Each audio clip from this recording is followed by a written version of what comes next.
அன்பிற்கினிய மாணவர்களே, நாம் இன்று பார்க்கக்கூடிய பாடப்பகுதி 8ஆம் வகுப்பு இயல் 1 கவிதை பேழையில் தமிழ் மொழி மரபு என்ற ஒரு பாடப்பகுதியை தான் பார்க்கின்றோம்.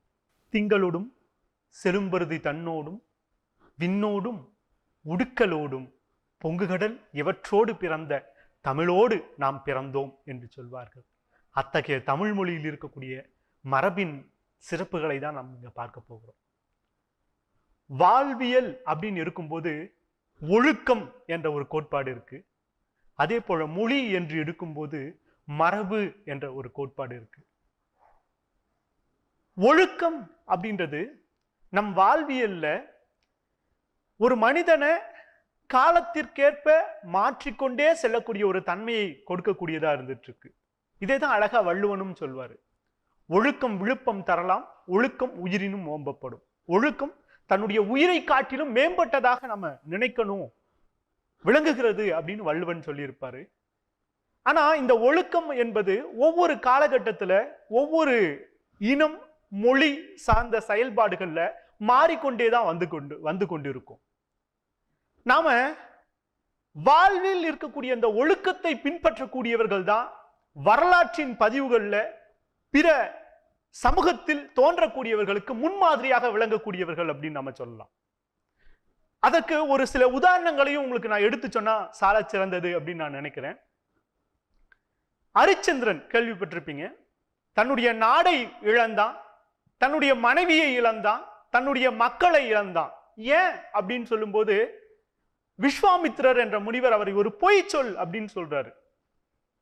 என் வாழ்க்கையை துறந்தால் கூட, என் வாழ்வின் அனைத்து செயல்பாடுகளும் துன்பமாக இருந்தால் கூட ஒரு கணம் மீறி நான் பொய் உரைக்க மாட்டேன் என்று கூறியவன் தான் அரிச்சந்திரன். அதனால்தான் இன்னும் அரிச்சந்திரன் நாம நினைவு கூர்ந்துட்டு இருக்கோம். அதே போல வாழ்வியல்ல தன்னை பதிவு செய்து கொண்டவங்க, ஒழுக்கத்தால் தன்னை பதிவு செய்து கொண்டவங்களை இன்னும் நாம நினைத்து நினைத்து பார்த்து கொண்டிருக்கோம். அந்த அடிப்படையில இயேசுநாதரை நாம சொல்லலாம். எல்லா உயிர்களிடமும் அன்பை மட்டுமே போதித்து வந்த ஒரு ஜீவன். இன்னும் அவரை நாம உயர்ந்த இடத்துல வைத்து இறைவனாக தான் நாம பார்த்துட்டு இருக்கோம். அதே போல உண்மையை மட்டுமே தன் வாழ்வில் பின்பற்ற வேண்டும் என்று உறுதி எடுத்துக்கொண்ட மகாத்மா காந்தியடிகள். இந்த உலகமே அவரை அகிம்சையின் நாயகனா இன்னும் பார்த்து இருக்கிறதுக்கு காரணம் அவர் தன்னுடைய வாழ்க்கையில் பின்பற்றிய அந்த ஒழுங்குதான். அதே போல மொழி என்று நாம் அதை எடுத்து பயணிக்கும் போதுதான் மரபு என்ற ஒரு விஷயம் இருக்கு. மொழியில மட்டும் மரபு என்ற ஒரு செயல்பாடு கிடையாது, வாழ்விலும் மரபு என்ற ஒரு செயல்பாடு உண்டு. அதற்கு ஒரு உதாரணம் சொல்லலாம். தென் தமிழக பகுதிகளில் தன்னுடைய வாழ்வியல் கூறுகளாக காரணமே இல்லாமல் அறியாமல் இன்னும் பின்பற்றி வரக்கூடிய மக்கள் சில செயல்பாடுகளை வைத்திருக்காங்க. அதுல ஒரு சில செயல்பாடுகளை உங்களோடு பகிர்ந்து கொள்வதில் நான் மகிழ்ச்சி அடைய போறேன். மாணவர்களே, நீங்க நல்லா உணர்ந்து இதை கேட்கணும். ஒரு கணவன் மனைவி, கணவன் இறந்துட்டாரு, மனைவி சவத்துக்கு அருகில உட்கார்ந்து இருக்காங்க. எல்லாரும் ஊர் கூடி அழுதுட்டு இருக்காங்க. அந்த இடத்துல ஒரு பாட்டி வராங்க. ஒரு சொம்பு நிறைய தண்ணீரை எடுத்துட்டு வந்து அந்த சவத்துக்கு அருகில வைக்கிறாங்க. எல்லாருக்கும் ஒரே வியப்பு, எல்லாருடைய முகங்களிலும் ஒரே கேள்விக்குறியா மாறுது. எதற்காக அந்த பாட்டி அந்த சொம்பு நிறைய தண்ணீரை எடுத்துட்டு வைத்தாங்க அப்படின்னு சொல்லி யோசிக்கும் போது அதுதான் நம் வாழ்வியலில் காலம் காலமாக பின்பற்றி வரக்கூடிய மரபு அப்படின்ற விஷயத்தை நம்மால அந்த இடத்துல உணர்ந்துக்க முடியும். என்னடா அதனுடைய குறியீடு அப்படின்னா, அந்த இறந்து போனவனினுடைய உயிர் இந்த பெண்ணினுடைய வயிற்றில் வளர்ந்து இருக்கு, இப்ப இந்த பெண் கர்ப்பவதியா இருக்கா அப்படின்றதுதான் ஒரு குறியீடு. இந்த மரபை தான் அந்த மக்கள் காலம் காலமா உணராமலேயே பின்பற்றி வரக்கூடிய விஷயமா வைத்திருக்காங்க. இன்னும் சில விஷயங்களை பார்க்கலாம். விழா காலங்கள்ல நம்ம இயற்கையை எப்படி வணங்குறோம் அப்படின்றதுக்கு ஒரு அடையாளமா சொல்லலாம். பொங்கல் திருவிழா காலங்கள்ல நமக்கு உயிர் கொடுத்த, உணவு கொடுத்த சூரியனை, யாரோ உயிரில்லாத ஒரு ஜீவனாகிய அந்த சூரியனை நம்ம வணங்கக்கூடிய ஒரு வழக்கத்தை வைத்திருப்போம். அதே போல அதற்காக உறுதுணையாக நான் இருந்த அந்த கால்நடைகளை போற்றி வணங்கக்கூடிய ஒரு வழக்கத்தையும் நம்ம வைத்திருப்போம். இந்த அதே காலகட்டத்தில் பார்த்தீங்கன்னா கிராம பகுதிகளில் ஒரு காலகட்டத்தில் ஒரு 500-600 ஆண்டுகளுக்கு இதை போல போக்குவரத்து வசதிகள் இல்லாத காலகட்டத்தில் இருந்த ஒரு மரபை நாம உணர்ந்து கொள்ளலாம். என்ன அப்படின்னு சொல்லும்போது எல்லாருமே கால்நடையாக தான் ஒரு இடத்திலிருந்து மறு இடத்திற்கு சென்று வந்து கொண்டிருப்பாங்க. செல்லக்கூடியவங்க இரவு நேரம் ஆயிடுச்சுன்னா எங்காவது தங்கி ஓய்வு எடுக்கணும். அதை போல இருக்கும்போது எல்லா கிராமங்களிலும் எல்லா நகரங்களில் இருக்கக்கூடிய வீடுகளில் திண்ணைகள் அமைக்கப்பட்டிருக்கும். அந்த யாத்திரிகர்களாக செல்லக்கூடிய மக்கள் இரவு நேரங்களில் ஓய்வு எடுக்கிறதுக்காக அந்த திண்ணையில அமர்ந்து ஓய்வு எடுப்பாங்க. அந்த மாதிரி ஓய்வு எடுக்கும் போது இரவு பொழுது ஆயிடுச்சுன்னா அந்த வீட்டின் உரிமையாளர்கள் என்ன செய்வாங்கன்னா கதவை திறந்துட்டு யாராவது திண்ணையில இருக்காங்களா அப்படின்னு சொல்லி பார்ப்பாங்க. அந்த அவர்கள் உணவு அருந்தினார்களா என்று கேட்டு அவர்களுக்கு உணவை வழங்கி வயிறார நிறைவு செய்து உறங்க வைக்கக்கூடிய ஒரு வழக்கம் அந்த காலகட்டத்தில் பின்பற்றப்பட்டு வந்தது. இதை தான் நம்ம வாழ்வியல் மரபு அப்படின்னு நம்ம சொல்லிட்டு போலாம். அந்த அடிப்படையில தான் நம்ம இப்ப பார்க்கக்கூடியது தமிழ் மொழியினுடைய மரபு அப்படின்ற விஷயத்தை பார்க்கிறோம்.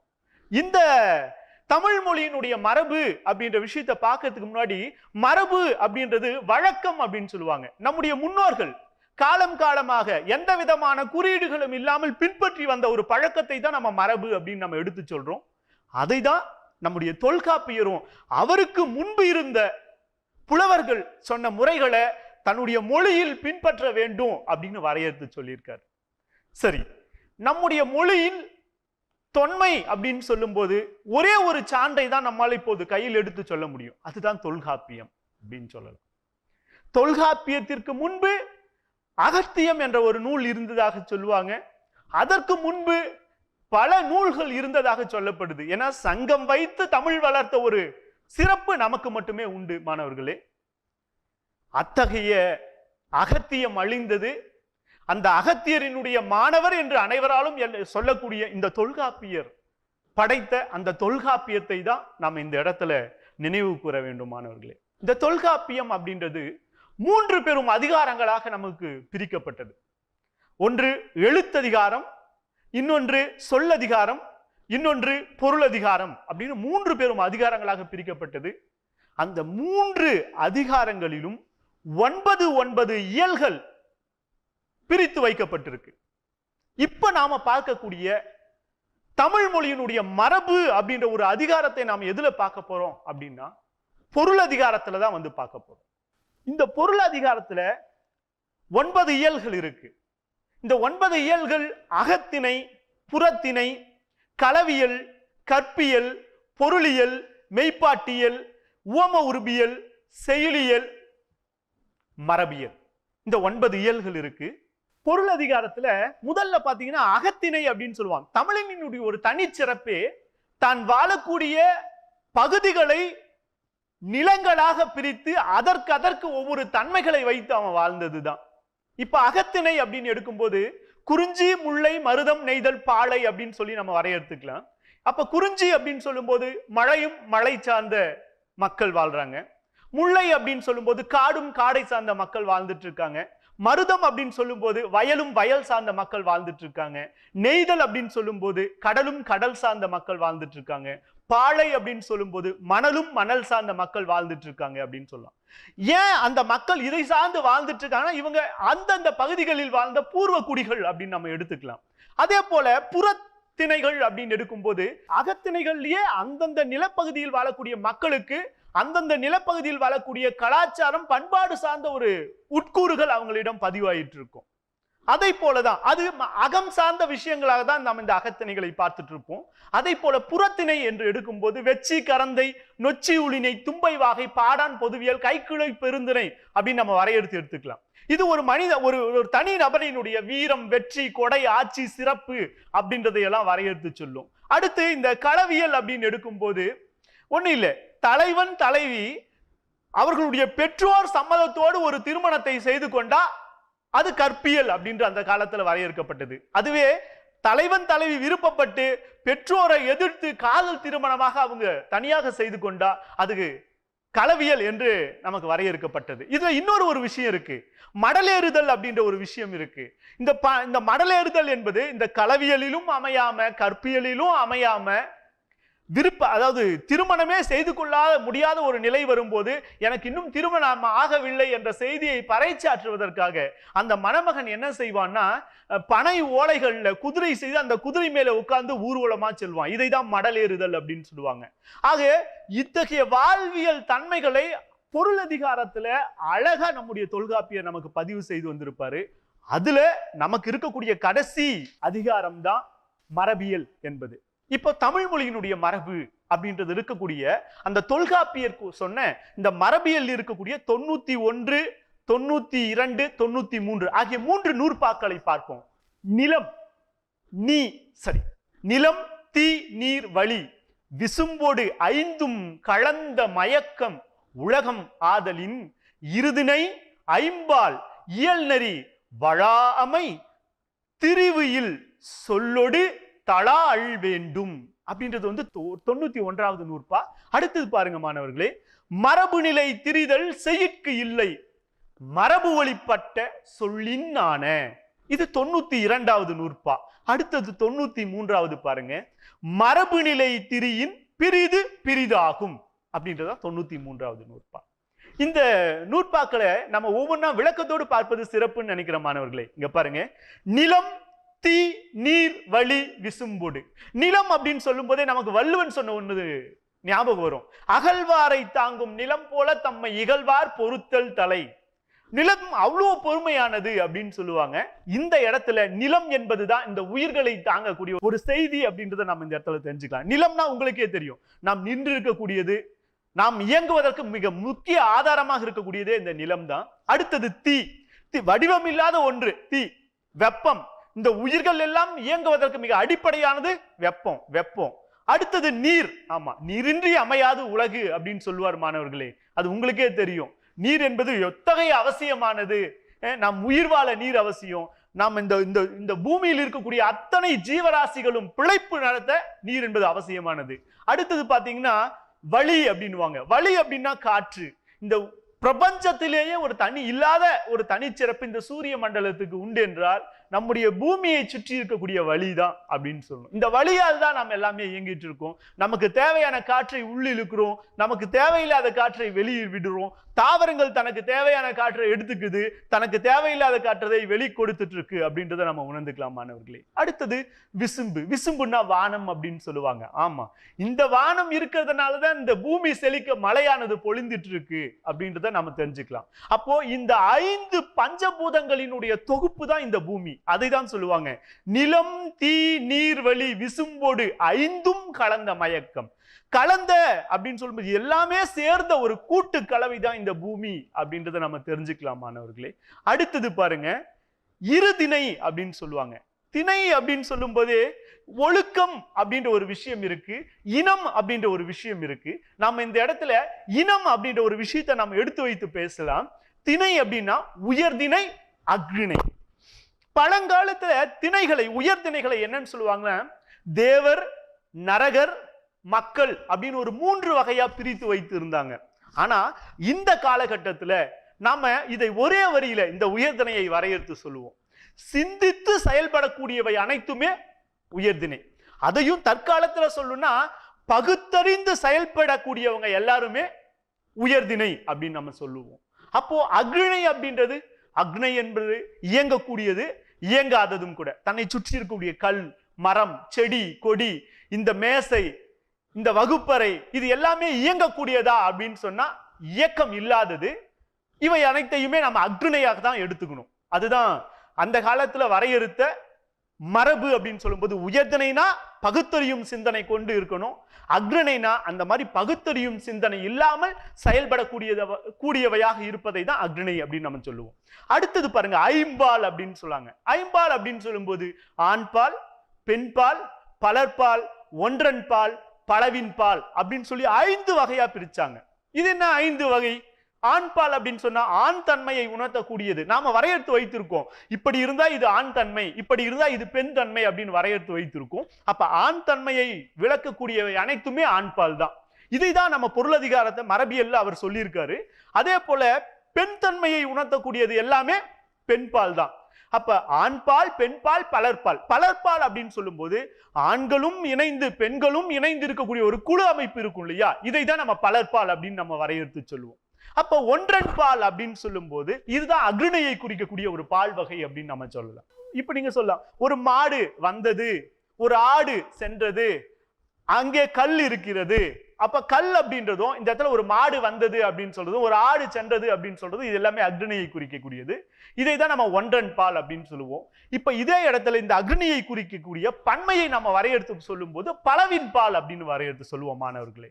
அப்போ பலவின் பால் அப்படின்னு சொல்லும் போது நிறைய ஆடுகள் கலந்திருக்கலாம், நிறைய மாடுகள் அந்த இடத்துல இருக்கலாம், நிறைய புலிகள் அல்லது நிறைய சிங்கங்கள், இது எல்லாம் கலந்திருக்கக்கூடிய ஒரு கூட்டமைப்பை தான் பலவின் பால் அப்படின்னு நம்ம வரையறுத்து சொல்லுவோம். இதுதான் பால் அப்படின்னு சொல்லி தொல்காப்பியர் நமக்கு வரையறுத்து சொன்ன ஐம்பால்கள்.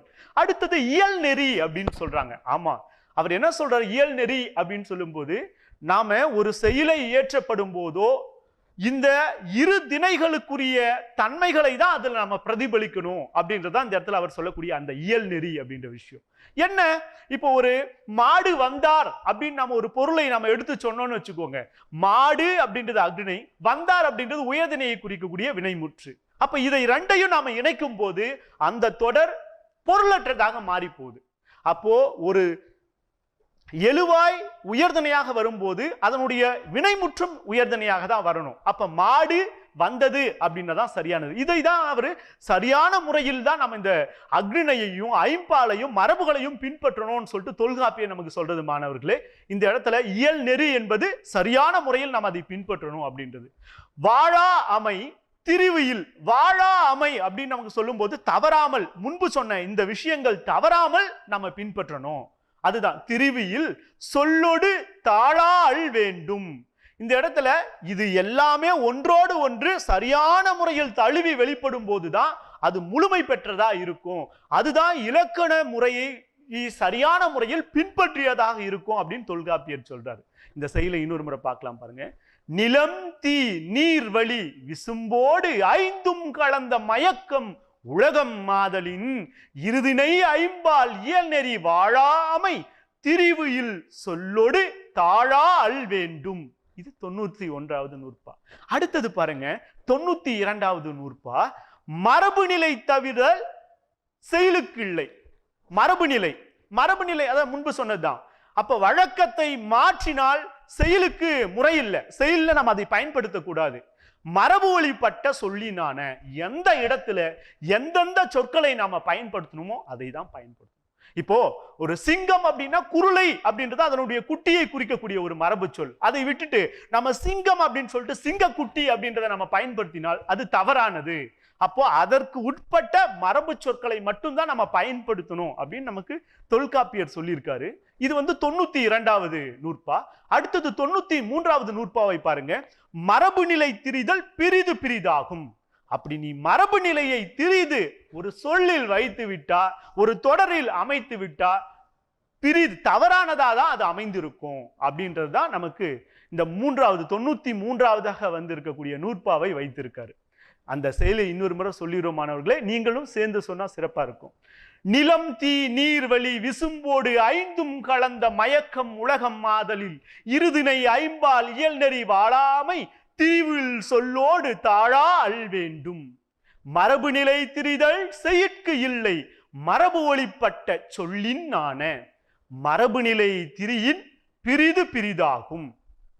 அன்பு மாணவர்களே, இப்போ இந்த செயலுக்குரிய சொல்லும் பொருளும் கீழ் காண்போம் பாருங்க. விசும்பு, விசும்புன்னா முன்ன என்னன்னு சொன்னோம், வானம். விசும்பு என்றால் வானம். மயக்கம் அப்படின்னு சொல்றோம். மயக்கம்னா கலவை, மயக்கம்னா கலவை. இருதினை உயர்தினை அக்ரிணை. வாழா அவை தவறாமை அப்படின்ற ஒரு வாழாமைனா தவறாமை. ஐம்பால் ஆண்பால் பெண்பால் பலர்பால் ஒன்றன்பால் பலவின்பால். அடுத்தது பாருங்க, மரபு அப்படின்னா வழக்கம் அப்படின்னு சொல்லுவாங்க. மரபுனா வழக்கம். திரிதல் அப்படின்னா மாறுபடுதல். ஆமா, ஒன்று மற்றொன்றாக மாறுவதை மாறுபடுதல் அப்படின்னு சொல்லுவாங்க. இலக்கணத்துல கூட பகுபத உறுப்பிலக்கத்துல ஒரு இடங்கள்ல சில இடங்கள்ல இத் என்பது இந்தாக திரிந்து வரும். அப்போ ஒன்று மற்றொன்றாக மாறுவதை திரிதல் அப்படின்னு சொல்லுவாங்க. செயல் அப்படின்னா பாட்டு, உங்களுக்கே தெரியும். தாளா அல். தாளா அல் அப்படின்னா தழுவுதல் அப்படின்னு சொல்லுவாங்க. இதுதான் இதுல இருக்கக்கூடிய சொல்லும் பொருளும். இதுல இந்த செயல்ல இலக்கணத்துல ஒரு சின்ன கூறுகளை நீங்க முன்னாடி தெரிஞ்சுக்கிறது சிறப்பு அப்படின்னு சொல்லலாம். சில இடங்கள்ல வார்த்தைகளை பாருங்களேன். தாழா அல், வாழா அமை அப்படின்னு சொல்லி வந்திருக்கு இல்லைங்களா? இதுல நீண்டு ஒலிக்கக்கூடிய ஓசை வந்திருக்கு அப்படின்னு நம்ம சொல்லலாம். இவ்வாறு ஒரு செயல்ல ஒரு வார்த்தைகள்ல அதனுடைய மாத்திரை அளவு நீண்டு ஒலித்தால் இதை அளபடை அப்படின்னு நமக்கு வரையறுத்து சொல்லுவாங்க. என்னன்னு சொல்லுவாங்க? அளபடை அப்படின்னு சொல்லி வரையறுத்து சொல்லுவாங்க. இந்த அளபடையில 2 வகைகள் இருக்கு. ஒன்று உயிரளபடை, மற்றொன்று ஒற்றளபடை அப்படின்னு சொல்லுவாங்க. உயிரளபடைனா ஒரு செயல்ல உயிரெழுத்துக்கள் வந்து அளபெடுத்தால் அது உயிரளபடை. ஒற்றளபடைனா சில இடங்கள்ல ஒற்றெழுத்துக்கள் வந்து அளபெடுத்தால் இது ஒற்றளபடை அப்படின்னு சொல்லலாம். இது எல்லாத்தையும் நீங்க மேல் வகுப்பில தெளிவா தெரிஞ்சுப்பீங்க. இந்த இடத்துல பாருங்க, வாழா அமை அப்படின்னு வந்திருக்கு இல்லைங்களா? ழா அப்படின்ற ஒரு எழுத்து, நெடில் எழுத்து வந்திருக்கு. அப்போ அந்த நெடில் எழுத்தை பிரிக்கும் போது இல்லு கூட்டல் ஆ அப்படின்னு சொல்லுவாங்க. அந்த ஆவினுடைய பக்கத்துல குறில் எழுத்தாகிய ஆ வந்திருக்கு. அப்போ 2 மாத்திரை அளவு ஒலிக்கக்கூடிய ஒரு எழுத்து நீண்டு 3 மாத்திரையாக ஒலித்திருக்கு பாத்தீங்களா? இதை தான் நாம அளபடை, உயிரளபடை அப்படின்னு வரையறுத்து சொல்லுவோம். அதற்கு கீழே இருக்கு பாருங்களேன், தாழா அல் அப்படின்னு சொல்லியிருக்கோம். தாழா ஆ, இல்லு கூட்டல் ஆ அப்படின்ற ஒரு எழுத்து வந்திருக்கு. அப்போ அந்த ஆ பக்கத்துல அதனுடைய இன எழுத்தாகிய ஆ என்ற எழுத்து வந்திருக்கு. அப்போ இல்லு கூட்டல் ஆ என்ற 2 எழுத்து ஒலிக்கக்கூடிய எழுத்து தன்னுடைய இடவெழுத்தை அருகில் அழைத்து 3 மாத்திரையாக ஒலிக்குது பாத்தீங்களா? இதை தான் நம்ம அளபடை என்று சொல்வோம். மாணவர்களே, இன்று நாம் இந்த பாடப்பகுதியில தெரிந்து தெளிவோம் அப்படின்ற விஷயத்தை பார்ப்போம். இது இளமை மரபு பெயர்கள், ஒளி மரபு பெயர்கள் அப்படின்றத தான் நாம் இப்ப பார்க்க போறோம்.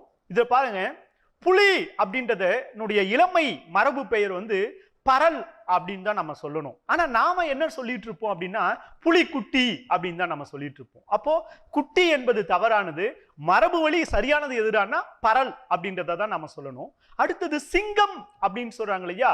அதனுடைய இளமை மரபு பெயர் குருளை அப்படின்னு தான் நம்ம சொல்லணும். அப்போ புலி என்பதை நாம குட்டி அப்படின்னு தான் சொல்லணும். சிங்கம் என்பதை குருளை அப்படின்னு தான் நம்ம சொல்லணும். யானை என்பதை கன்று அப்படின்னு சொல்லணும். யானை அப்படின்னா நமக்கு கன்று அப்படின்னு சொல்லுவோம். பசு என்பதையும் நம்ம கன்று அப்படின்னு தான் சொல்லணும். ஆடு, ஆடு அப்படின்றத தான் நம்ம குட்டின்னு சொல்லணும். ஆனா ஆடு அப்படின்றது குட்டி சரியானது. ஆனா நாம அந்த குட்டி அப்படின்றத எதற்காக பயன்படுத்துறோம்னா புலி குட்டி, சிங்கம் குட்டி அப்படின்னு நம்ம சொல்லிட்டு இருக்கோம். அப்படி சொல்லக்கூடாது. புலி அப்படின்னா பரல் அப்படின்னு சொல்லணும். சிங்கம் அப்படின்னா குருளை அப்படின்னு சொல்லணும். இதை தான் நாம இளமை பெயர்கள் அப்படின்னு சொல்லலாம். அதே போல ஒளிமரபு அப்படின்றது இருக்கு. நம்ம புலி அப்படின்னு சொன்னா கத்தும் அப்படின்னு சொன்னாங்கன்னா அந்த இடத்துல அது பிழை. ஆனா புலி என்பது என்ன செய்யும்? உருமும் அப்படின்னு தான் நம்ம சொல்லணும். புலி என்பது உருமும். சிங்கம் என்பது முழங்கும் அப்படின்னு தான் நம்ம சொல்லணும். அடுத்தது பாருங்க, யானை அப்படின்றத, யானை என்பது ஊளையிடும் அப்படின்னு சொன்னோம்னா அது சரியானதா இருக்காது. யானை என்பது பிளிரும் அப்படின்னு தான் நம்ம சொல்லணும். அடுத்தது பசு, பசு கதரும் அப்படின்னு நம்ம சொல்லணும். இப்ப சொல்லுவாங்க இந்த பசு கதரும் அப்படின்றதுக்கு அழகா ஒரு பாட்டையே சொல்லலாம். தோட்டத்தில் மேயுது வெள்ளை பசு, அங்கே துள்ளி குதிக்குது கன்று குட்டி, அம்மா என்குது வெள்ளை பசு உடன் அண்டை ஓடுதாம் கன்று குட்டி. தேசிய விநாயகம் பிள்ளை அழகா சொல்லுவார். இப்போ இந்த பாடலினுடைய ரிதத்தை, அந்த இசையை நாம சொல்லும் போதே அந்த பசு அப்படின்றது எத்தகைய அன்பு நிறைந்ததா இருக்கு அப்படின்னு சொல்றதை நம்ம தெரிஞ்சுக்கலாம். நம்ம அம்மா கூட தன்னுடைய பிள்ளைகளை கூப்பிடும்போது, செல்ல நீங்க கூப்பிடும்போது நீங்க பாத்துக்கலாம், அவங்க கோபமா கூப்பிடும்போது வேற மாதிரி இருக்கும். ஆனா அன்பா கூப்பிடும்போது அந்த வார்த்தையிலேயே அன்பு ஒட்டி அப்படியே வரும். அந்த தன்மை தான் இந்த இடத்துல நம்ம பார்க்கக்கூடியது. அப்ப பசு என்பது கதரும் அப்படின்றதுதான் சரியானது. அடுத்தது பாருங்க, ஆடு என்பது கத்தும் அப்படின்னு நம்ம சொல்லலாம். ஆடு என்பது கத்தும் அப்படின்னு நம்ம சொல்லிடலாம். இதுதான் ஒளிமரபு அப்படின்னு சொல்லுவாங்க மாணவர்களே. அடுத்து இந்த பாடப்பகுதியில் இருக்கக்கூடிய நம்ம மதிப்பீடை பார்ப்போம். முதல்ல பாருங்க, சரியான விடையை தேர்ந்தெடுத்து எழுதுக அப்படின்றது. முதல் வினா பாருங்க, பறவைகள் டேஸ் பறந்து செல்கின்றன. பறவைகள் எங்க பறந்து செல்லும்? நிலத்திலா, விசும்பில்லா, மரத்தில், நீரில். அப்ப எது சரியானது அப்படின்னு நீங்க முடிவு பண்ணணும். நீங்க தான் சொல்லணும், நான் சொல்ல மாட்டேன். முதல் இந்த கேள்வியை பாருங்க, பறவைகள் டேஸ் பறந்து செல்கின்றன. அடுத்த வினா பாருங்க, இயற்கையை போற்றுதல் தமிழர் டேஸ். ஒன்று மரபு, பொழுது, வரவு, தகவு அப்படின்றத நீங்க இந்த இடத்துல பார்க்கணும். அடுத்த வினா பாருங்க. இருதிணை எனும் சொல்லை பிரித்து எழுத கிடைப்பது. இருதிணை, திணைனா என்னன்னு சொல்லியிருக்க? ஒழுக்கம் அப்படின்னு சொல்லியிருக்க, இனம் அப்படின்னு சொல்லியிருக்க முன்பே. அப்ப இந்த இடத்துல நாம இனம் அப்படின்னு வைத்து பார்க்கும்போது இருதிணை அப்படின்றத உயர்திணை, அக்ரிணை அப்படின்னு நம்ம சொல்லுவோம். உயர்திணை அப்படின்றத பகுத்து பார்க்கக்கூடிய அறிவு பெற்றது, சிந்தித்து செயல்படக்கூடியத உயர்திணை அப்படின்னு நம்ம சொன்னோம். அக்ரிணை அப்படின்னு சொல்றத பகுத்து பார்த்து சிந்தித்து செயல்பட முடியாத தன்மை கொண்டதை அக்ரிணைன்னு நம்ம சொன்னோம். இப்ப இந்த இடத்துல வினா பாருங்க. இருதிணை எனும் சொல்லை பிரித்து எழுத கிடைப்பது. நான் இப்ப விளக்கத்திலேயே உனக்கு விடையை கொடுத்தேன், நீ தான் தேர்ந்தெடுக்கணும்.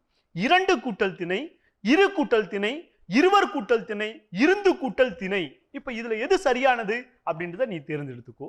அடுத்தது 4வது சரியான விடை பாருங்க. ஐம்பால் எனும் சொல்லை பிரித்து எழுத கிடைப்பது அப்படின்னு சொல்றாங்க. 5 பால்கள் அப்படின்றத ஏற்கனவே சொல்லியிருக்கிறேன். என்னென்ன சொல்ல முடியுமா? ஆமா, நீங்க சொல்றது சரியானதுதான் மாணவர்களே. ஆண்பால், பெண்பால், பலர்பால், ஒன்றன் பால், பலவின் பால். அப்ப இந்த 5 பால் அப்படின்ற அந்த தொகுப்பு சொல்லை பிரித்து எழுத நமக்கு கிடைப்பது 5 கூட்டல் பால், 5 கூட்டல் பால், 50 கூட்டல் பால், ஐ கூட்டல் பால். அப்ப இதுல சரியானது எது? நீங்க தான் தேர்ந்தெடுக்கணும். நீங்க சொன்னீங்களா? சரியானது. அடுத்தது பாருங்க. மதிப்பீட்டுல அடுத்து வரக்கூடியது குருவினா. உலகம் எவற்றால் ஆனது? முதல் வரிய தொல்காப்பியத்துல நாம இன்னைக்கு இந்த தமிழ் மொழியினுடைய மரபுல பார்த்தது அதுதான். உலகம் எவற்றால் ஆனது? நீங்க சொல்லுங்க. இது என்னது? நிலம். ஆமா. சுடக்கூடியது தீ, சரியானது. நம்ம சுவாசிக்கக்கூடியது காற்று, சரியானது. நம்ம அருந்தக்கூடியது, சரி, குடிக்கக்கூடியது. அருந்தக்கூடியது அப்படின்றது தப்பு. இந்த இடத்துல மரபு. பாலை தான் நம்ம அருந்தணும் அப்படின்னு சொல்லணும், ஆனா நீரை குடிக்கணும். ஆமா, நம்ம குடிக்கக்கூடியது நீர், ரொம்ப சரியானது. அடுத்தது நம்ம பறவைகள் எல்லாம் பயணிக்கக்கூடியது வானம். இப்ப இந்த ஐம்பூதங்கள் என்ன? சரியானது, நீங்களே சொல்லிட்டீங்க, சரியானது. உலகம் எவற்றால் ஆனது? அடுத்த வினா பாருங்க. செய்யுளில் மரபுகளை ஏன் மாற்றக்கூடாது? செய்யுளில் மரபுகளை மாற்றினா என்ன ஆகணும்? அதுக்குண்டான விடையை சொல்ல முடியுமா? யோசிச்சே சொல்லுங்க. செய்யுளில் மரபுகளை ஏன் மாற்றக்கூடாது? அப்ப மரபு அப்படின்னா என்ன? பின்பற்றி வரக்கூடியது. மரபு என்றால் என்ன? பின்பற்றி வரக்கூடியது. சரி. அடுத்தது சிந்தனை வினா. இதற்கு நீங்க எனக்கு ஒரு 10 அளவுல ஒரு கட்டுரையை போல விடையை எழுதி நீங்க கொடுக்கணும். நம் முன்னோர்கள் மரபுகளை பின்பற்றியதன் காரணம் என்னவாக இருக்கும் என நீங்கள் கருதுகிறீர்கள்? என்ன வினா? நம் முன்னோர்கள் மரபுகளை பின்பற்றியதன் காரணம் என்னவாக இருக்கும் என நீங்கள் கருதுகிறீர்கள். ஆமா, இதற்கு நீங்க எனக்கு ஒரு 10 அளவுல விடை எழுதி கொடுக்கணும் மாணவர்களே. இந்த பாடவேளை இத்தோடு நிறைவடைகிறது. மீண்டும் சந்திப்போம். நன்றி, வணக்கம்.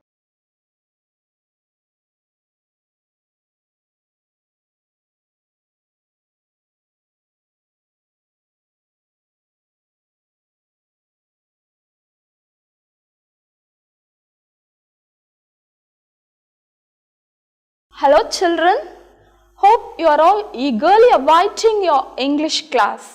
I can see it in your eager faces. Today we are going to see an interesting story. But before going into the story, just to refresh your mind, shall we have a session of riddles? Don't look puzzled children, I'll just ask you a set of simple questions. You just try to answer it. Okay? Are you ready children? Shall we go? Yeah. The first one is, just try children. You can catch me, but you cannot throw me. What is it children? You can catch me, but you cannot throw me. Anybody? Okay. Yeah, it's cold. We can catch the cold, but we cannot throw it away. Isn't it children? Yeah. The next one. I am clean when I am black. I am dirty when I am white. What is it children? Every day you look at it. I am clean when I am black. I am dirty when I am white. What is it children? Yeah, you are correct. That is blackboard. Okay children, the next one. I have 1,000 wheels, but I don't move. Just think children, I have 1,000 wheels, but I don't move. Yeah, it's a parking lot. In a parking lot, we have thousands of cars parked there, but the wheels are not moving there. Yeah, that's correct. Just one more, children. Yeah. Just listen to me carefully. If you carefully listen, then only you can answer this question, okay? Students, the final one. I am the beginning of everything, the end of everywhere. I am the beginning of eternity, the end of time and space. So you listen carefully. Beginning of everything, end of everywhere. I am the beginning of eternity and the end of time and space. What is it, children? Yeah, it's nothing but the letter E. As children, we'll go into the supplementary. We already saw that supplementary is meant for reading and comprehending. When you read something and when you understand it, automatically it will kindle your interest in reading. So, this supplementary part is meant to develop the habit of reading. In our days, we have parables as supplementary stories. What is a parable, children? Parable is nothing but it's a short story with a moral in it. Similarly, in this story, the 3 questions you can take it as a moral or some sort of idea for the art of living. So now, as children, now we are going to see the story, interesting story by Leo Tolstoy. Leo Tolstoy belongs to the 20th century. He is considered as one of the greatest authors of all time. His best known novel is War and Peace. In this lesson, 3 questions, he is going to talk about an important factor in life. What do you consider as an important factor in life, children? Anybody? Yeah, it's time. So we are going to see about time. So before that, we have poem, a very nice poem. I don't know the author of this poem. I have no idea. By the way, children, how will you say the word P-O-E-M? Is it poem? No, children. We should say it as poem. Okay, shall we read the poem, children? As children, we shall see the poem. One song can spark a moment. One flower can wake the dream. One tree can start a forest. One bird can herald spring. One smile begins the friendship. One hand clasp lifts a soul. One star can guide a ship at sea. One smile begins the friendship. One hand clasp lifts a soul. One star can guide a ship at sea. One word can frame the goal. One word can change a nation. One sunbeam lights a room. One candle wipes out darkness. One laugh will conquer gloom. One voice can speak with wisdom. One heart can know what's true. One life can make a difference. You see, it's up to you. One word can change a nation. One sunbeam lights a room. One candle wipes out darkness. One laugh will conquer gloom. So, what's the poem about? It's about time. The hidden theme in the poem is time. Decision is a very important thing in every one of our lives. The 1 second in which decisions are made is vital. This one moment can change everything. But before taking the first step, there will be hesitation in everyone's mind. But if we go on hesitating and stammer, nothing fruitful can be achieved.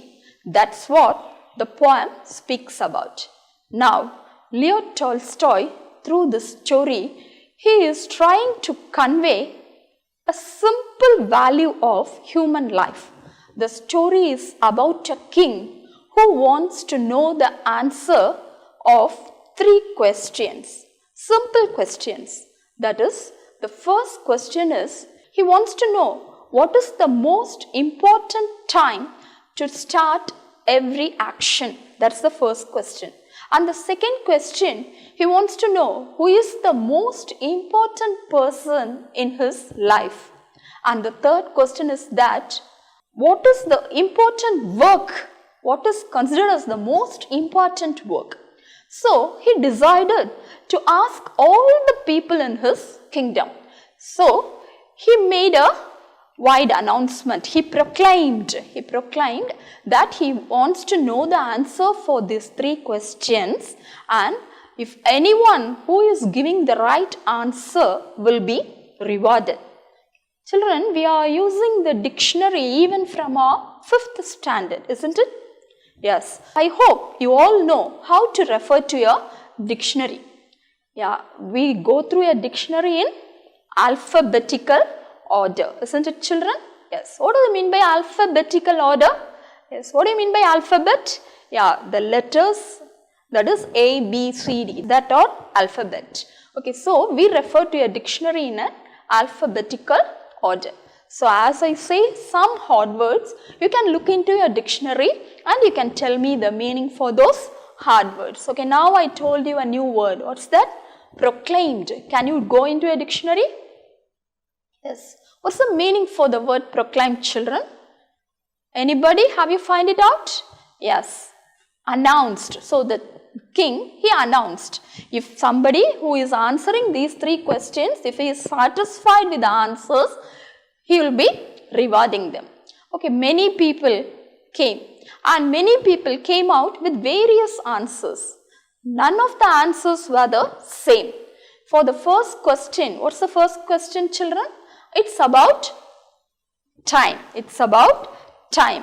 So, some said that the important right time to begin an action, to find out the right time, we must draw up in advance the table of days, months and years, and then we have to act accordingly to that. And others felt it is impossible to decide time. Some others said only magicians knew everything beforehand, so they will be knowing what is the right time to begin an action.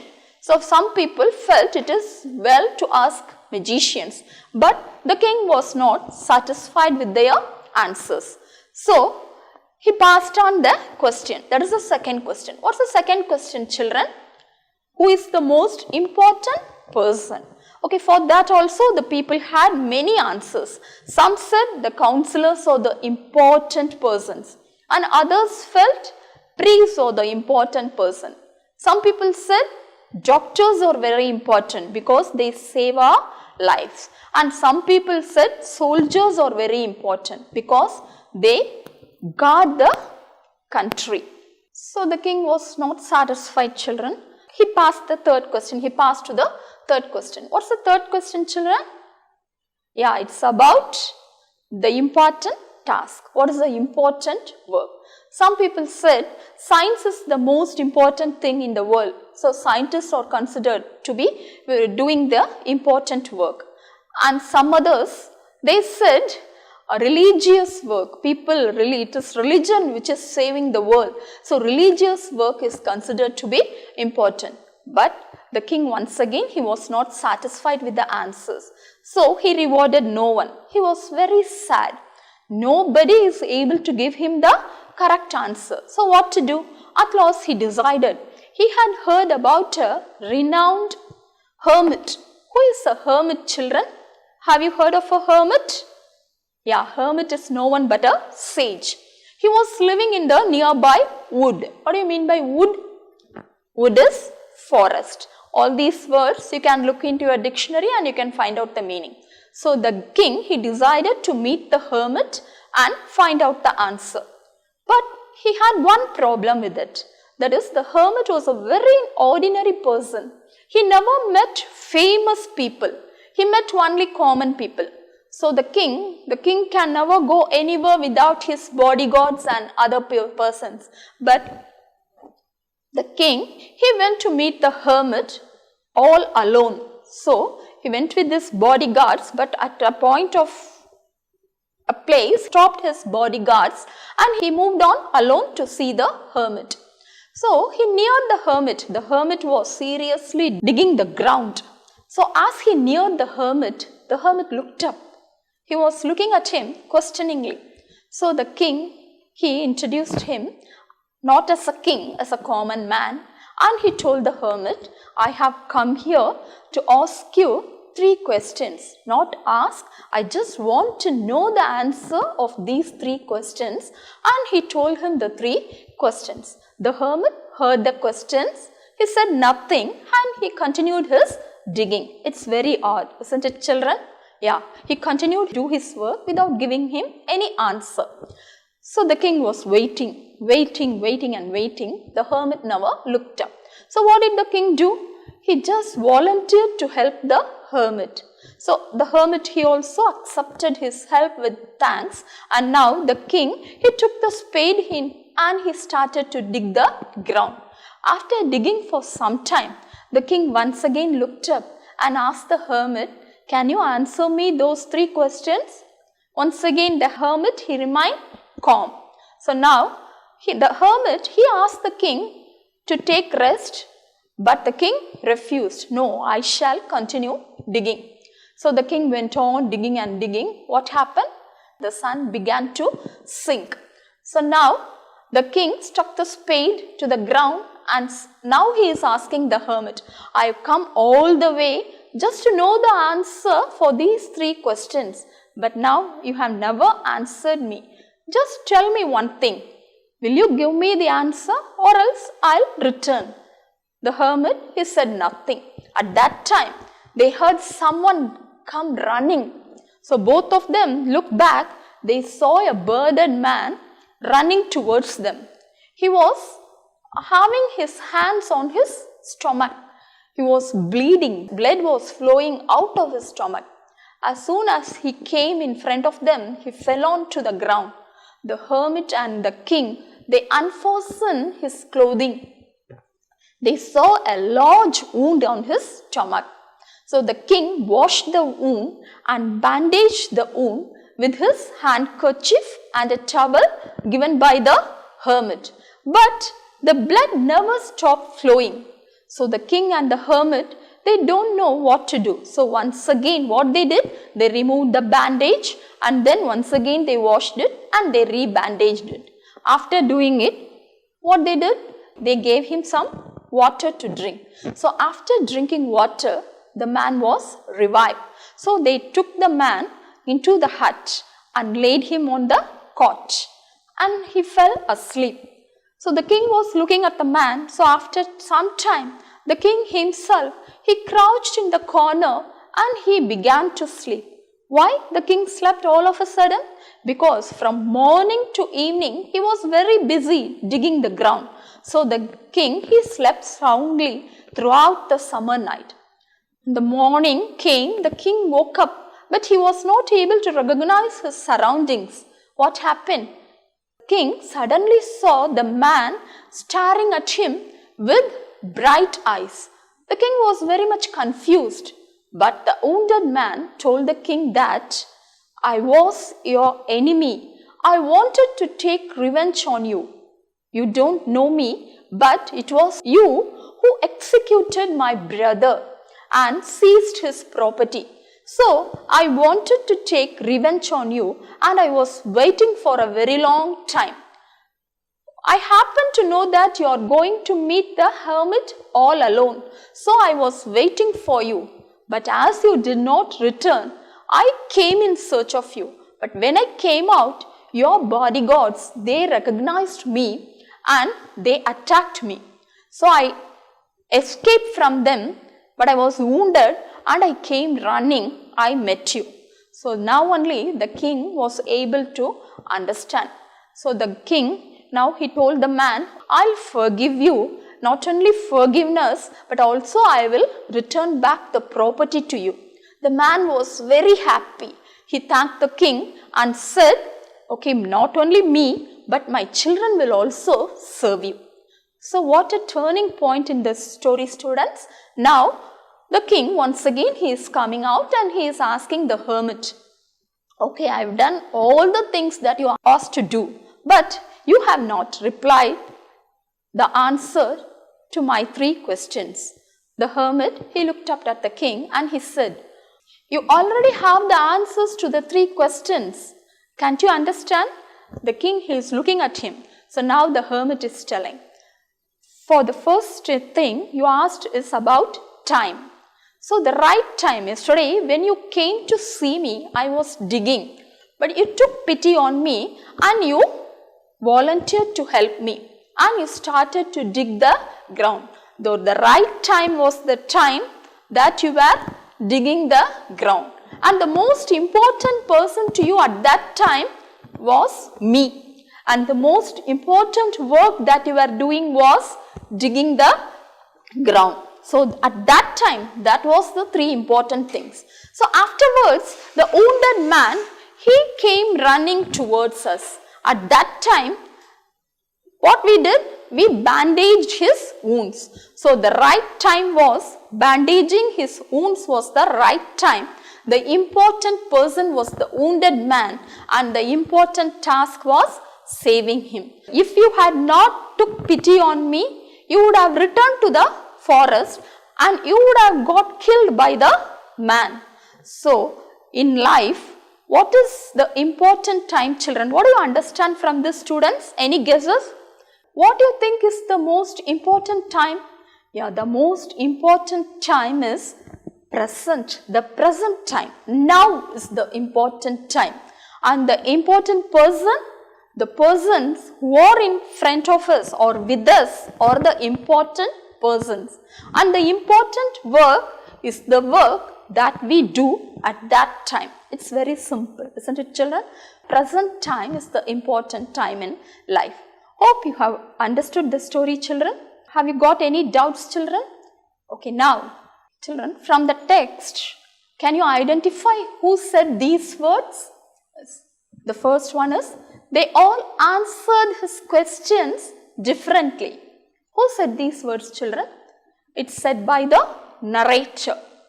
The second one, how can I learn to do the right thing at the right time? Yeah, it's told by the king.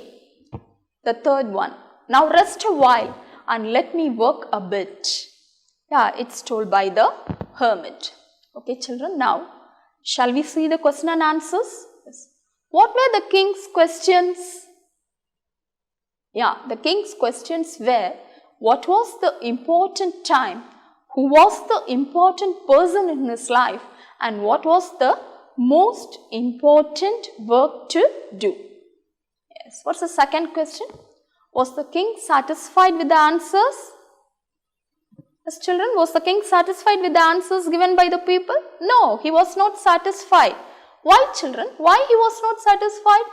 Because everybody gave different answers. So he was not satisfied. Okay, coming to the third one. Who came running out of the wood? A bearded and wounded man came running out of the wood. What happened to him? Someone has attacked him and his stomach was tearing apart. Okay. What were the answers to the 3 questions? What were the correct answer to the 3 questions, children?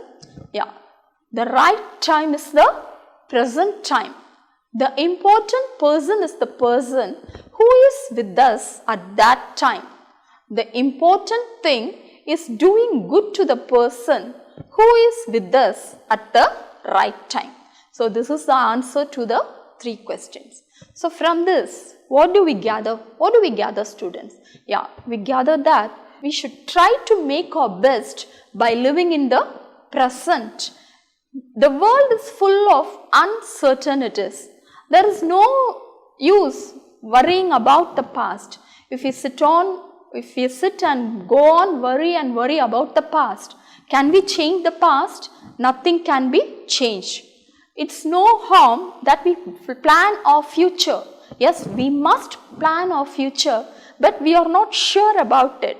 But the one thing we are most sure about it is the present. Present is the best gift given to us by God. So we should live in the present and we should try to make the best of our present.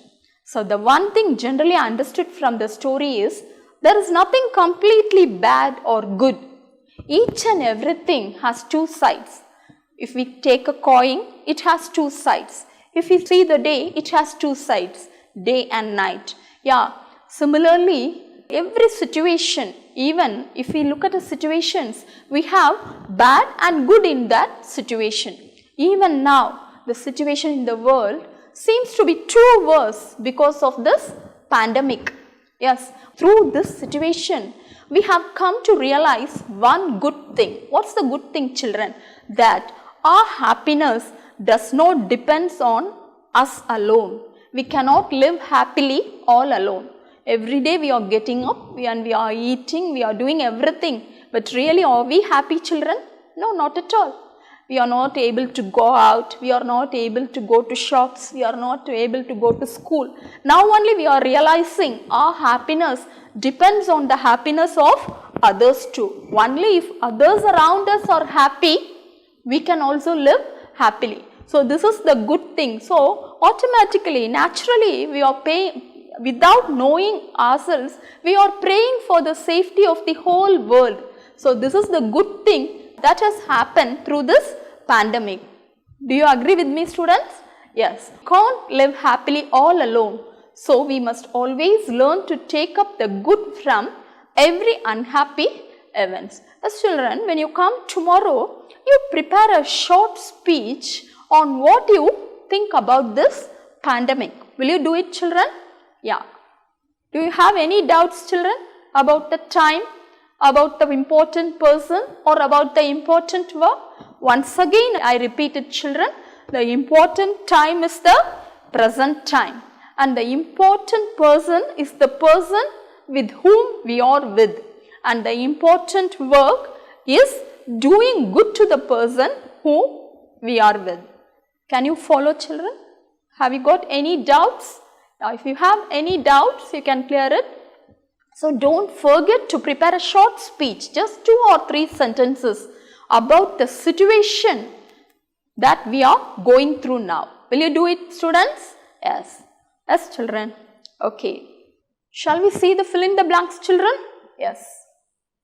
The king wanted to know the answer for dash questions. How many questions, students? The king wanted to know the answer? Yes, he wanted to know the answer for 3 questions. Yes, correct. You are correct. Very good. The hermit lived in a dash. Where did the hermit live, students? Anybody? Yeah. He lived in a wood. Very good. Wood is the correct answer. Dash widely renowned for his wisdom. What do you mean by renowned? Renowned means popular, well known. So who was well known for his wisdom? Yes, anybody? Can you answer me? Yeah. The hermit was well known for his wisdom. Dash widely renowned for his wisdom. What do you mean by renowned? Renowned means famous or well known. So what is the answer for this? Yeah, it is hermit. Hermit was widely renowned for his wisdom. Okay, the 4th one. The answer for the first question was to have a dash to fix a proper time for everything. You look into your book, students, you will find the answer. They wanted to have a council of wise men to fix the time. They wanted to have a council of wise men. So, the council of wise men is the answer. Okay, the next one. Dash were referred to know the right time for every action. So, some people said you can ask somebody, they will know the right time. Who are those somebody? Yeah, magicians. Why magicians were considered to know the right time? Because they are supposed to know everything beforehand. So, the answer to this question is magicians. The king decided to consult a dash. What is the answer to this question, children? At last, the king, he was not satisfied with the answer of the people. So, at last, he decided to consult a widely renowned hermit. Widely renowned hermit. Okay, children? Now, as children, we shall see the poem. One song can spark a moment. One flower can wake the dream. One tree can start a forest. One bird can herald spring. One smile begins the friendship. One hand clasp lifts a soul. One star can guide a ship at sea. One word can frame the goal. One word can change a nation. One sunbeam lights a room. One candle wipes out darkness. One laugh will conquer gloom. One voice can speak with wisdom. One heart can know what's true. One life can make a difference. You see, it's up to you. One word can change a nation. One sunbeam lights a room. One candle wipes out darkness. One love will conquer gloom. Can you follow it? Yes, children. Okay, then we'll see you tomorrow. Tomorrow, if you have any doubts, you can come to me and you can ask. Once again, I remind you, you have to prepare a short speech on the pandemic. Okay? So, when you come to class tomorrow, come with that little speech, just 2 or 3 sentences. Okay, children? I told you something about the pandemic. It is my opinion. You can come out with your opinions, children. Yes, thank you very much, children.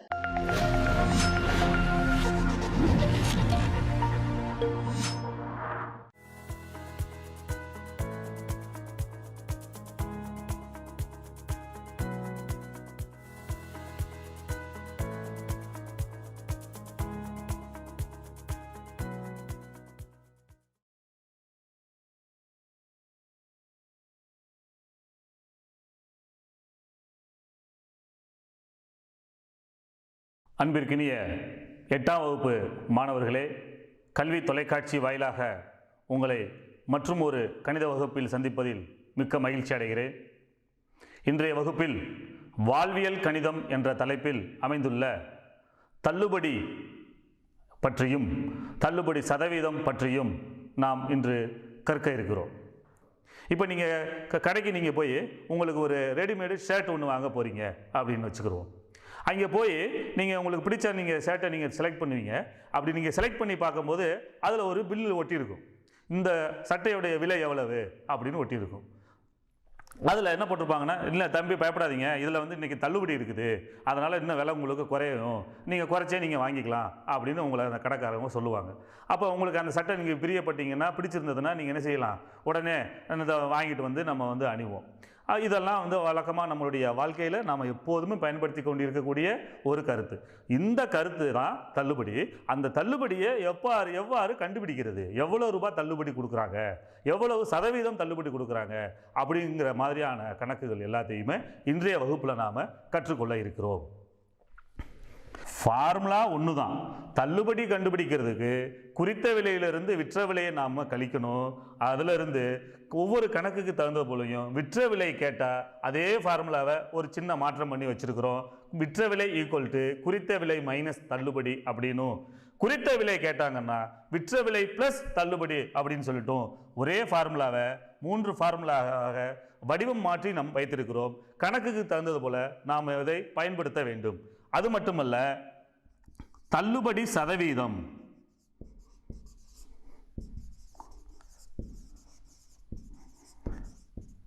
சதவீதம் அப்படின்னா உங்களுக்கு தெரியும், 100க்கு எவ்வளவு என்று கணக்கிடுவது. தள்ளுபடி equal to எவ்வளவு ரூபாய் தள்ளுபடி கொடுத்தீங்க அப்படிங்கிறத எழுதுங்க. தள்ளுபடி பை குறித்த விலை. ஏன்னா தள்ளுபடி நமது அந்த குறித்த விலையின் அடிப்படையில் தான் கண்டுபிடிக்கப்படுகிறது. தள்ளுபடி பை குறித்த விலை இன்ட்டு 100%. தள்ளுபடி சதவீதத்துக்கான ஃபார்முலா இது. இந்த ஃபார்முலாக்களை பயன்படுத்தி தான் இன்றைய வகுப்பில் நாம் கணக்குகளை செய்ய இருக்கிறோம். தள்ளுபடி என்பது குறித்த விலையிலிருந்து விற்ற விலையை கழித்து கிடைக்கக்கூடிய மதிப்பு. தள்ளுபடி சதவீதம் என்பது தள்ளுபடி பை குறித்த விலை இன்ட்டு 100% அப்படிங்கிற ஃபார்முலாவை நம்ம பார்த்தோம். அந்த ஃபார்முலா எவ்வாறு பயன்படுத்தி கணக்குகள் செய்வது என்று பார்ப்போம். மாணவர்களே, முதல் கணக்கு, ரூபாய் 4500 குறித்த விலையாக கொண்ட ஒரு அரவை இயந்திரமானது. அரவை இயந்திரம் என்பது நம்ம வீடுகளில் இருக்கக்கூடிய மிக்சி. தள்ளுபடிக்கு பின்பு ரூபாய் 4140க்கு விற்கப்பட்டது. அதன் தள்ளுபடி சதவீதம் காண்க. எந்த ஒரு கணக்காக இருந்தாலும் அந்த கணக்கை முழுமையாக வாசித்து புரிந்து கொண்டு என்னென்ன விவரங்கள் தரப்பட்டுள்ளன, என்னென்ன கேள்விகள் நம்மிடம் கேட்கப்பட்டுள்ளன என்பதை புரிந்து பதில் எழுதுவதுதான் ஒரு மாணவருக்கு அழகு. இந்த கணக்கை பொறுத்தளவில் 4500 அப்படிங்கிற ஒரு மதிப்பு கொடுத்துருக்குறாங்க, 4140ங்கிற மற்றொரு மதிப்பு கொடுத்துருக்குறாங்க. 4500 என்பது என்னவா? குறித்த விலை, அந்த அரவை இயந்திரத்தோட குறித்த விலை ஈக்குவல் டு ரூபாய் 4500. 4140க்கு விற்கப்பட்டது, அப்போ விற்ற விலை ஈக்குவல் டு ரூபாய் 4140. இந்த ரெண்டும் நம்மகிட்ட இருக்குது. நம்மளுடைய கேள்வி என்ன அப்படின்னா, தள்ளுபடி சதவீதம் என்ன என்பதை கண்டுபிடிக்கணும். முதல்ல தள்ளுபடி எவ்வளவு ரூபாய் அப்படிங்கிறத பார்த்துருவோமே. தள்ளுபடி ஈக்குவல் டு சொல்லலாமா ஃபார்முலாவை? குறித்த விலை மைனஸ் விற்ற விலை ஈக்குவல் டு குறித்த விலை ரூபாய் 4500 மைனஸ் விற்ற விலை ரூபாய் 4140. இந்த எண்ணிலிருந்து இந்த எண்ணை நம்ம கழிப்போம். 4500லிருந்து 4140 கழிப்போம்.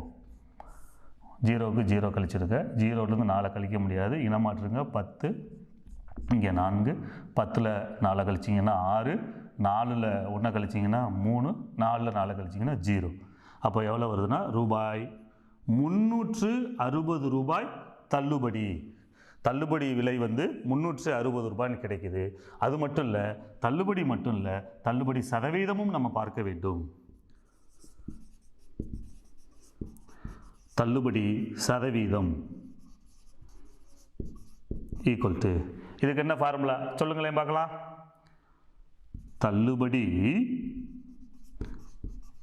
பை, இந்த தள்ளுபடி என்பது குறித்த விலையை அடிப்படையாக கொண்டே கணக்கிட வேண்டும். அதனால் கீழே நமக்கு வரக்கூடிய மதிப்பு குறித்த விலை இன்ட்டு சதவீதம் 100% ஈக்குவல் டு தள்ளுபடியுடைய மதிப்பு 360 ரூபாய் பை குறித்த விலை 4500 ரூபாய் இன்ட்டு 100% ஈக்குவல் டு, அந்த பூஜ்ஜியங்களை அடிச்சிடலாம். 0க்கு 0 அடிச்சிருங்க, இந்த 0 அடிச்சிருங்க. அதுக்கப்புறம் இருக்கக்கூடியது வந்து கீழே இருக்கக்கூடிய மதிப்பு வந்து 45, மேலே இருக்கக்கூடிய மதிப்பு வந்து 360. அப்போ எந்த எண்ணால் வகுக்கலாம் அப்படின்னு நம்ம பார்க்கும்போது, இது 0ல் முடியுது, இது 5ல் முடியுது. 0லையும் 5லையும் முடிகிற எண்ணை நாம் எதால் வகுக்கலாம்? 5ஆல் வகுக்கலாம். 5ஆல் வகுப்போமா? இந்த 45 5ஆல் வகுப்போம், 9 45. இப்போ மேலே வகுக்கலாம், 3 வகுக்க முடியாது, பக்கத்தில் 6 சேர்த்துக்கிறோம், 36. நாம் 5ஆல் வகுக்கிறோம், 7 35. 36ல் 35 கழிச்சிங்கன்னா 1, பக்கத்தில் சின்னதாக எழுதிக்கிறேன் 10. மறுபடியும் 5ஆல் வகுக்கிறோம், 2 10.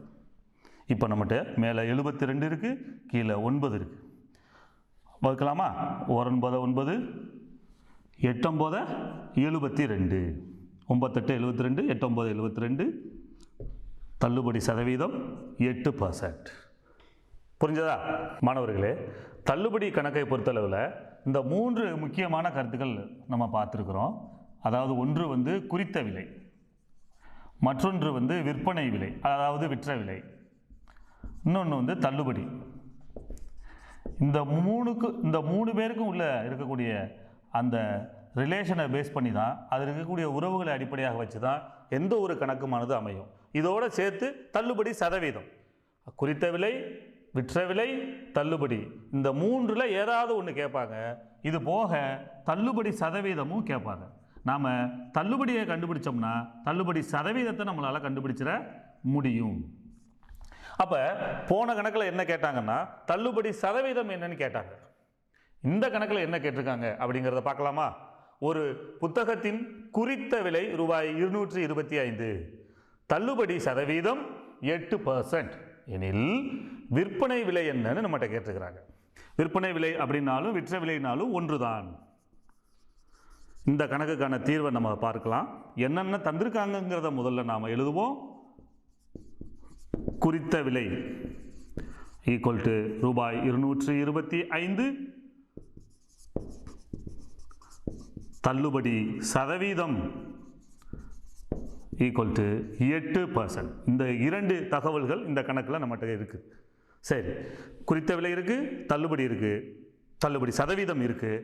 அப்போ தள்ளுபடி சதவீதம் தான் இருக்குது, தள்ளுபடி எவ்வளவு அப்படிங்கிறத நம்ம பார்க்கலாம். தள்ளுபடி என்பது குறித்த விலையில் 8%. குறித்த விலை எவ்வளவு? 225 இன்ட்டு 8%ங்கிறத பின்னமாக மாற்றுங்க. 8/100. இப்போ இந்த சுருக்கணும். இது 5ல் முடியுது, இது 0ல் முடியுது. இந்த அப்படின்னு சொன்னால் இந்த என்ன எதால் வகுக்கலாம்? 5ஆல் வகுக்கலாம். வகுக்கலாமா? 5ஆல் வகுப்போம். 1 எடுத்துகிட்டு வகுப்போம், முடியாது. 10 எடுத்துகிட்டு வகுப்போம். 2 10, இந்த 0 சேர்த்துக்குங்க. இப்போ 20ன்னு மாற்றிட்டோம். இப்போ இதை 5ஆல் வகுப்போம். 2 வகுக்க முடியுமா? முடியாது. 22 எடுத்துக்கலாம். இந்த 22 அடங்குற மாதிரி 5ஆவது எப்படி சொன்னீங்கன்னா 4 5 20, மீதி 2 25. மறுபடியும் 5ஆவது ஏற்பாடு 5 5 25. இங்கே 45 இருக்குது, இங்கே 20 இருக்குது. மீண்டும் 5ஆல் வகுங்க. 5ஆல் வகுத்தீங்கன்னா 4 5 20, 9 5 45. இங்கே 4 இருக்குது கீழே. 4 வச்சு 8 வகுக்கலாமா? ஒரு நாள் 4, 2 நாங்க 8. அப்போ 9 2, இந்த 2 எண்கள் மிச்சம் இருக்குது. 9 2 18. தள்ளுபடி அப்படிங்கிறது 18 ரூபாய். தள்ளுபடி அப்படிங்கிறது 18 ரூபாய். இப்போ நம்மகிட்ட கேட்டிருக்கிறது விற்பனை விலை அல்லது விற்ற விலை. விற்ற விலை ஈக்குவல் டு குறித்த விலை மைனஸ் தள்ளுபடி ஈக்குவல் டு குறித்த விலை ரூபாய் 225 மைனஸ் தள்ளுபடி 18 ரூபாய். ரூபாய் 18. இந்த 2 எண்களிலிருந்து கழிக்கலாம். 225லிருந்து 18 கழிப்போம். 5ல் கழிக்க முடியாது. இனமாற்றம் 15 1. 15ல் 8 கழிச்சிங்கன்னா 7, 1ல் 1 கழிச்சிங்கன்னா 0, 2 அப்படியே இறக்கிருங்க. விற்ற விலை 207 ரூபாய். அந்த புத்தகத்தை 225 ரூபாய்னு குறித்து 8% தள்ளுபடி போக 207 ரூபாய்க்கு விற்பனை செய்திருக்கிறார்கள். புரியுதுங்களா? போன கணக்கில் என்ன கண்டுபிடிச்சோம் நினைவு இருக்கா? விற்பனை விலை கண்டுபிடிச்சோம். இந்த கணக்கில் அவங்க என்ன கேட்குறாங்கன்னா குறித்த விலை என்ன அப்படிங்கிறத கேட்குறாங்க. கணக்கை வாசிக்கலாம். 16% தள்ளுபடியில் ரூபாய் 210க்கு வாங்கப்பட்ட ஒரு தொப்பியின் குறித்த விலை காண்க. இந்த குறித்த விலை கண்டுபிடிக்கிறது மற்ற இதிலிருந்து கொஞ்சம் வித்தியாசம். என்ன அப்படின்னு சொன்னால், இந்த குறித்த விலையை நாம் 100 ரூபாய் அப்படின்னு அடிப்படையாக வச்சுட்டு கணக்கை துவங்கணும். துவங்குவோமா? குறித்த விலை ரூபாய் 100 என்க. தள்ளுபடி சதவீதம் எவ்வளவு? 16%. அப்போ 100 ரூபாய்க்கு 16 ரூபாய் தள்ளுபடி ஆகுது. அப்போ 100 ரூபாய்க்கு 16 ரூபாய் தள்ளுபடி போக உள்ளது விற்ற விலை. அப்போ விற்ற விலை ஈக்குவல் டு 100 ரூபாயிலிருந்து இந்த 16 நாம் கழித்தோம்னா கிடைக்கக்கூடிய மதிப்பு. 100லிருந்து 16 கழித்தோம்னா இங்கே 10 9, 10ல் 6 கழிங்க 4, 9ல் 1 கழிங்க 8. விற்ற விலை 84 ரூபாய். குறித்த விலை 100 அப்படின்னு இந்த குறித்த விலை கேட்கக்கூடிய பெரும்பாலான கணக்குகளில் 100 அப்படிங்கிறத எடுத்துக்கிட்டு கணக்கை செஞ்சால் சுலபமாக விடைகளை நாம் பார்க்க முடியும். அந்த அடிப்படையில் இந்த கணக்கை குறித்த விலை 100 ரூபான்னு எடுத்துருக்கிறோம். தள்ளுபடிங்கிறத விலை குறைப்பு, அதனால் 16 ரூபாயை கழிச்சிட்டோம், விற்ற விலை 84ன்னு கிடைச்சிருச்சு. இப்போ விற்ற விலை ரூபாய் 84 எனில் குறித்த விலை ஈக்குவல் டு ரூபாய் 100. விற்ற விலை 84 அப்படின்னு சொன்னால் குறித்த விலை ரூபாய் 100. அப்போ நம்ம எவ்வளவுக்கு இந்த தொப்பியானது எவ்வளவுக்கு விற்கப்பட்டிருக்கு சொல்லுங்க? 210 ரூபாய்க்கு விற்கப்பட்டிருக்கு. விற்ற விலை ரூபாய் 210 எனில் குறித்த விலை ஈக்குவல் டு எப்படி கண்டுபிடிக்கிறது? இது போன்ற முன் வகுப்புகளில் நம்ம பார்த்துருக்குறோம். இந்த 210ஐயும் 100ஐயும் பெருக்கி 84ஆல் வகுத்துருங்க. 210 × 100/84 ஈக்குவல் டு இதை எளிமைப்படுத்தி நம்ம தீர்வு காண்கணும். பண்ணலாமா? 84 210 இரண்டுமே இரட்டை எண்களாக இருக்குது. 2ஆல் வகுப்போம். 2ஆல் வகுத்தோம்னா 4 2 8 2 4. அதே போல் மேலே 2ஆல் வகுப்போம். 2 2 1 வகுக்க முடியாது, 0 10 இருக்குது, 2 10. இப்போ மேலே 105 இருக்குது, கீழே 42 இருக்குது, பக்கத்தில் 100 இருக்குது. சரி, இதை எளிமைப்படுத்துறது எப்படி பார்க்கலாமா? இப்போ இது 5ன்னு முடிகிறதுனால இதை நம்ம வகுக்க முடியாது. மேலே இருக்கிற 100 பார்ப்போம். இதை 2ஆல் வகுப்போம். 2 4 2 2. அதே போல் அதையும் 2ஆல் வகுப்போம். 2 10 0 சேர்த்துக்கோங்க. 21 இருக்குது, இங்கே 105 இருக்குது. வகுக்கலாமா? 21 இல்லை எனக்கு முடியாது சார் அப்படின்னு சொன்னால் அடுத்து 2ங்கிற நம்பரை பொருந்தலை, 3ங்கிற நம்பரை வச்சு வகுக்கலாமான்னு பார்ப்போம். 1 0 1 5 அப்போனா 6 2 1 3. அங்கேயும் இலக்கங்களுடைய கூடுதல் 3ஆல் வகுப்படுது.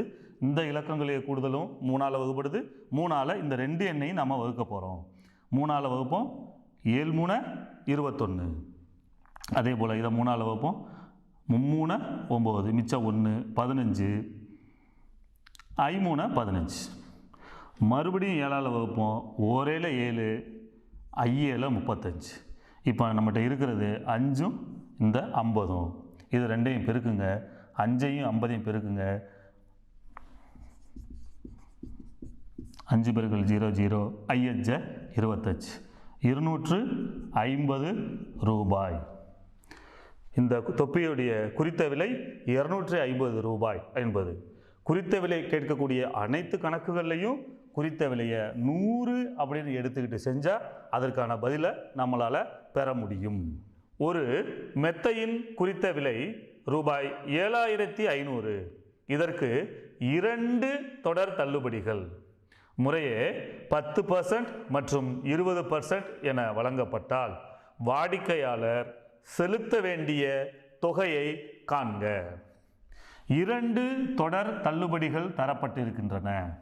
இப்படிப்பட்ட கணக்குகளை செய்வதற்காக 2 தொடர் தள்ளுபடிகள் A%, B% தரப்பட்டால் இது போன்ற தொடர் தள்ளுபடி கணக்குகளுக்கு நாம் விற்பனை விலை கண்டுபிடிக்கிறதுக்கு இந்த ஃபார்முலாவை பயன்படுத்தலாம். விற்பனை விலை equal to 1 minus A/100 into 1 minus B/100 into குறித்த விலை. இந்த ஃபார்முலாவை பயன்படுத்தி நமது இந்த கணக்கை நம்ம தீர்ப்போம். ஈக்குவல் டு 1 மைனஸ் A அப்படிங்கிறது முதல் தள்ளுபடி 10%, 10/100 இன்ட்டு 1 மைனஸ் B அப்படிங்கிறது இரண்டாவது தள்ளுபடி 20%/100 இன்ட்டு குறித்த விலை 7500. அதை எடுத்துகிட்டு வந்து இங்கே போட்டுருவோம்.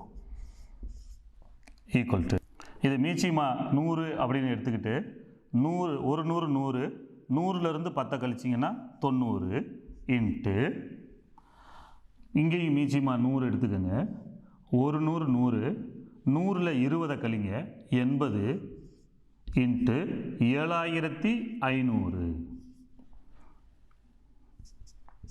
ஈக்குவல் டு இந்த ஜீரோஸ் வரக்கூடியதை அடிச்சிடலாம். 0 இந்த 0 அடிங்க, இந்த 0 இந்த 0 அடிங்க, அதுக்கப்புறம் இந்த 0 அடிங்க, இந்த 0 அடிங்க.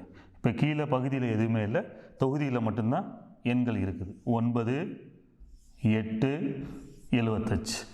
9ஐயும் 8ஐயும் பெருக்குங்க. 9 72 இன்ட்டு 75. இந்த 2 எண்களை பெருக்குவோம். 72 75. 2 10 10க்கு 0 மீதி 1.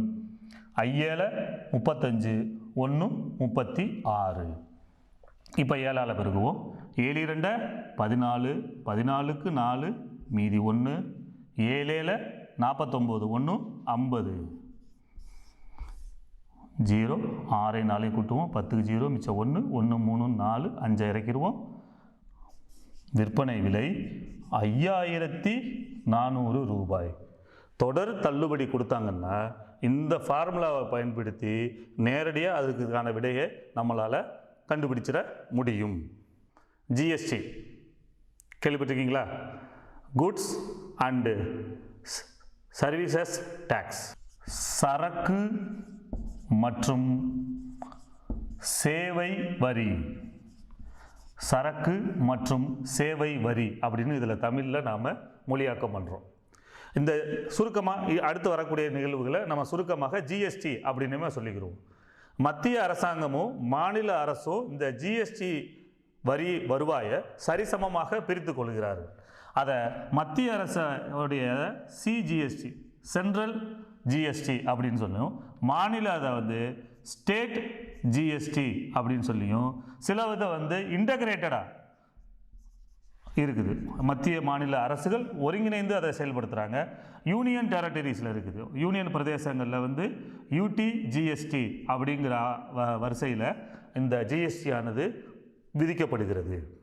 அப்படிப்பட்ட ஜிஎஸ்டி விதிச்சா அது எவ்வளோ வரி கட்டணும் அப்படிங்கிற கணக்கை தான் இப்போ நாம் பார்க்க போகிறோம். ரூபாய் 575 மதிப்புடைய ஒரு சட்டைக்கும் ரூபாய் 325 மதிப்புடைய ஒரு டிஷர்ட்டுக்கும் 5% சரக்கு மற்றும் சேவை வரி. கவனிங்க, சரக்கு மற்றும் சேவை வரி விதிக்கப்படுகிறது எனில் மொத்த ரசீது தொகை எவ்வளவு? இப்போ என்ன செய்கிறாங்கன்னா, ஒரு சட்டையும் ஒரு டிஷர்ட்டையும் வாங்குகிறோம். வாங்கினதுக்கு அதுக்கான ஜிஎஸ்டி நம்ம அதாவது கடைக்காரர் ஒரு குறிப்பிட்ட அளவு விலை கொடுத்துருக்குறாங்க. அது போக நாம் வாங்கக்கூடிய பொருளான சட்டைக்கும் டிஷர்ட்டைக்கும் நாம் என்ன செய்யணும்னா ஜிஎஸ்டி கட்டணும். அப்போ கடைக்காரர் நம்மகிட்ட தான் அதை வாங்குவார். அப்போ நாம் சட்டைக்குள்ள அமௌண்ட் அதோட சேர்த்து ஜிஎஸ்டியும் சேர்த்து தான் அவருடைய மொத்த பில்லில் நாம் கொடுக்கணும். அந்த மொத்த ரசீது தொகை எவ்வளவுன்னு இப்போ நம்ம பார்க்குறோம். மொத்த விற்பனை விலை ஈக்குவல் டு சட்டையுடைய மதிப்பு 575 ரூபாய், டிஷர்ட்டோட விலை 325 ரூபாய். இது ரெண்டையும் கூட்டுவோம். 575ஐயும் 325ஐயும் கூட்டுவோம். 5 5 10க்கு 0 மீதி 1, 1 7 8 2 10க்கு 0 மீதி 1, 1 5 6 3 9, 900 ரூபாய். சட்டையோட மதிப்பையும் டிஷர்ட்டோட மதிப்பையும் சேர்த்தோம்னா 900 ரூபாய் கிடைக்குது. 900 ரூபாய் கட்டணும். அதாவது பொருளோட விலை 900 ரூபாய். இப்போ அதுக்கு ஜிஎஸ்டி எத்தனை சதவீதம் கொடுத்துருக்குறாங்க அப்படின்னு பார்க்கணும். 5% கொடுத்துருக்குறாங்க. அப்போ அந்த ஜிஎஸ்டி வரி எவ்வளவுன்னு பார்க்கலாமா? 900 ரூபாய்க்கு நம்ம வாங்கக்கூடிய எவ்வளோ பொருள் எவ்வளோ விலைக்கு நம்ம வாங்குகிறோமோ அதுக்கு தான் நம்ம பார்க்கணும். அப்போ நம்ம 900 ரூபாய்க்கு நம்ம பொருள் வாங்குகிறோம். அப்போ 900க்கு 5% ஈக்குவல் டு 900 இன்ட்டு 5% பின்னமாக மாற்றுங்க. 5/100 100 ஈக்குவல் டு 0 0 கேன்சல் 0 0 கேன்சல், இங்கே 9 இங்கே 5 ரெண்டையும் பெருக்குங்க, 9 45, ஜிஎஸ்டி வரி 45 ரூபா. அந்த சட்டை டிஷர்ட்டோடைய ரேட்டு வந்து 900 ரூபா, நான் கட்ட வேண்டிய ஜிஎஸ்டி 45 ரூபா. அப்போ மொத்த பில்லு, மொத்த ரசீது தொகை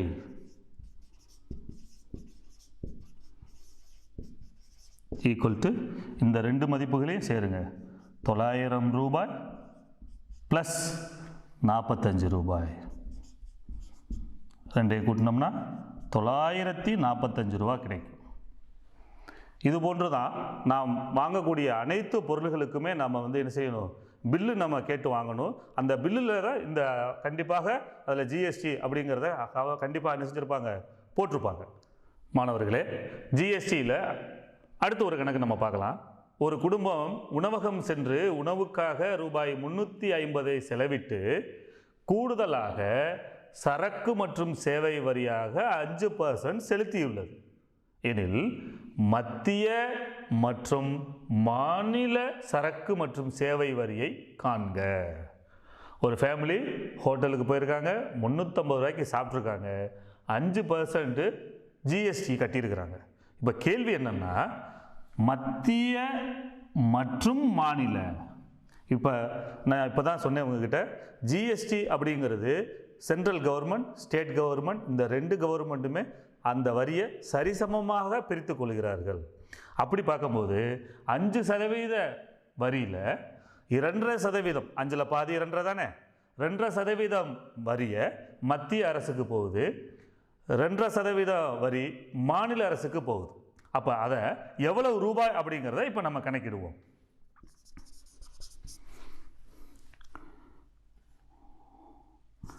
உணவின் விலை ரூபாய் 350, ஜிஎஸ்டி ஆனது மத்திய மாநில அரசுகளால் சமமாக பங்கிடப்படுகிறது.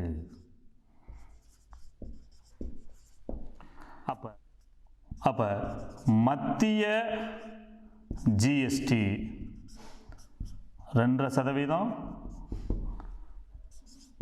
மாநில ஜிஎஸ்டி அதுவும் 2.5%, 5% சரிபாதியாக பிரிச்சுட்டேன்.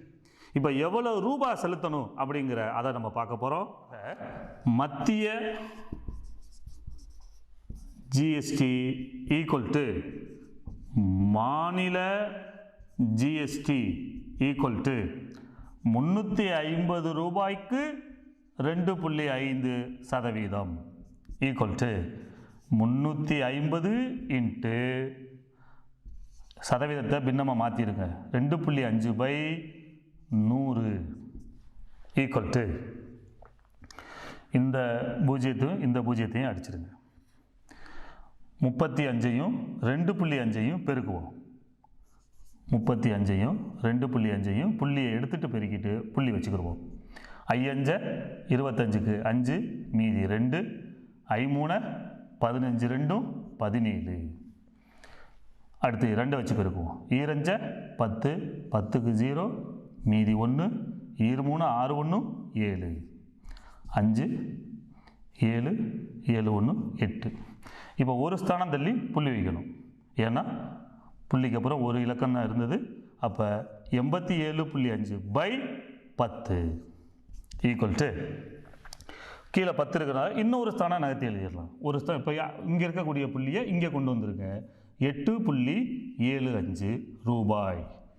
மத்திய ஜிஎஸ்டியும் 8.75 ரூபாய், மாநில ஜிஎஸ்டியும் 8.5 ரூபாய் அப்படிங்கிறது அந்த ஃபேமிலி அந்த ஹோட்டலில் அவங்க செலுத்தி இருக்கக்கூடிய ஜிஎஸ்டியோடைய மதிப்பு.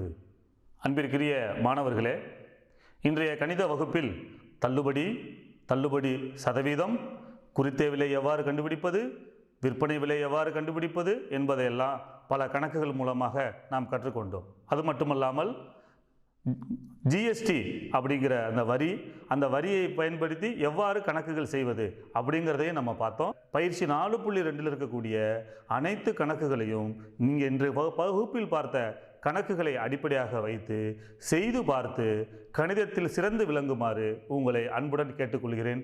நன்றி, வணக்கம்.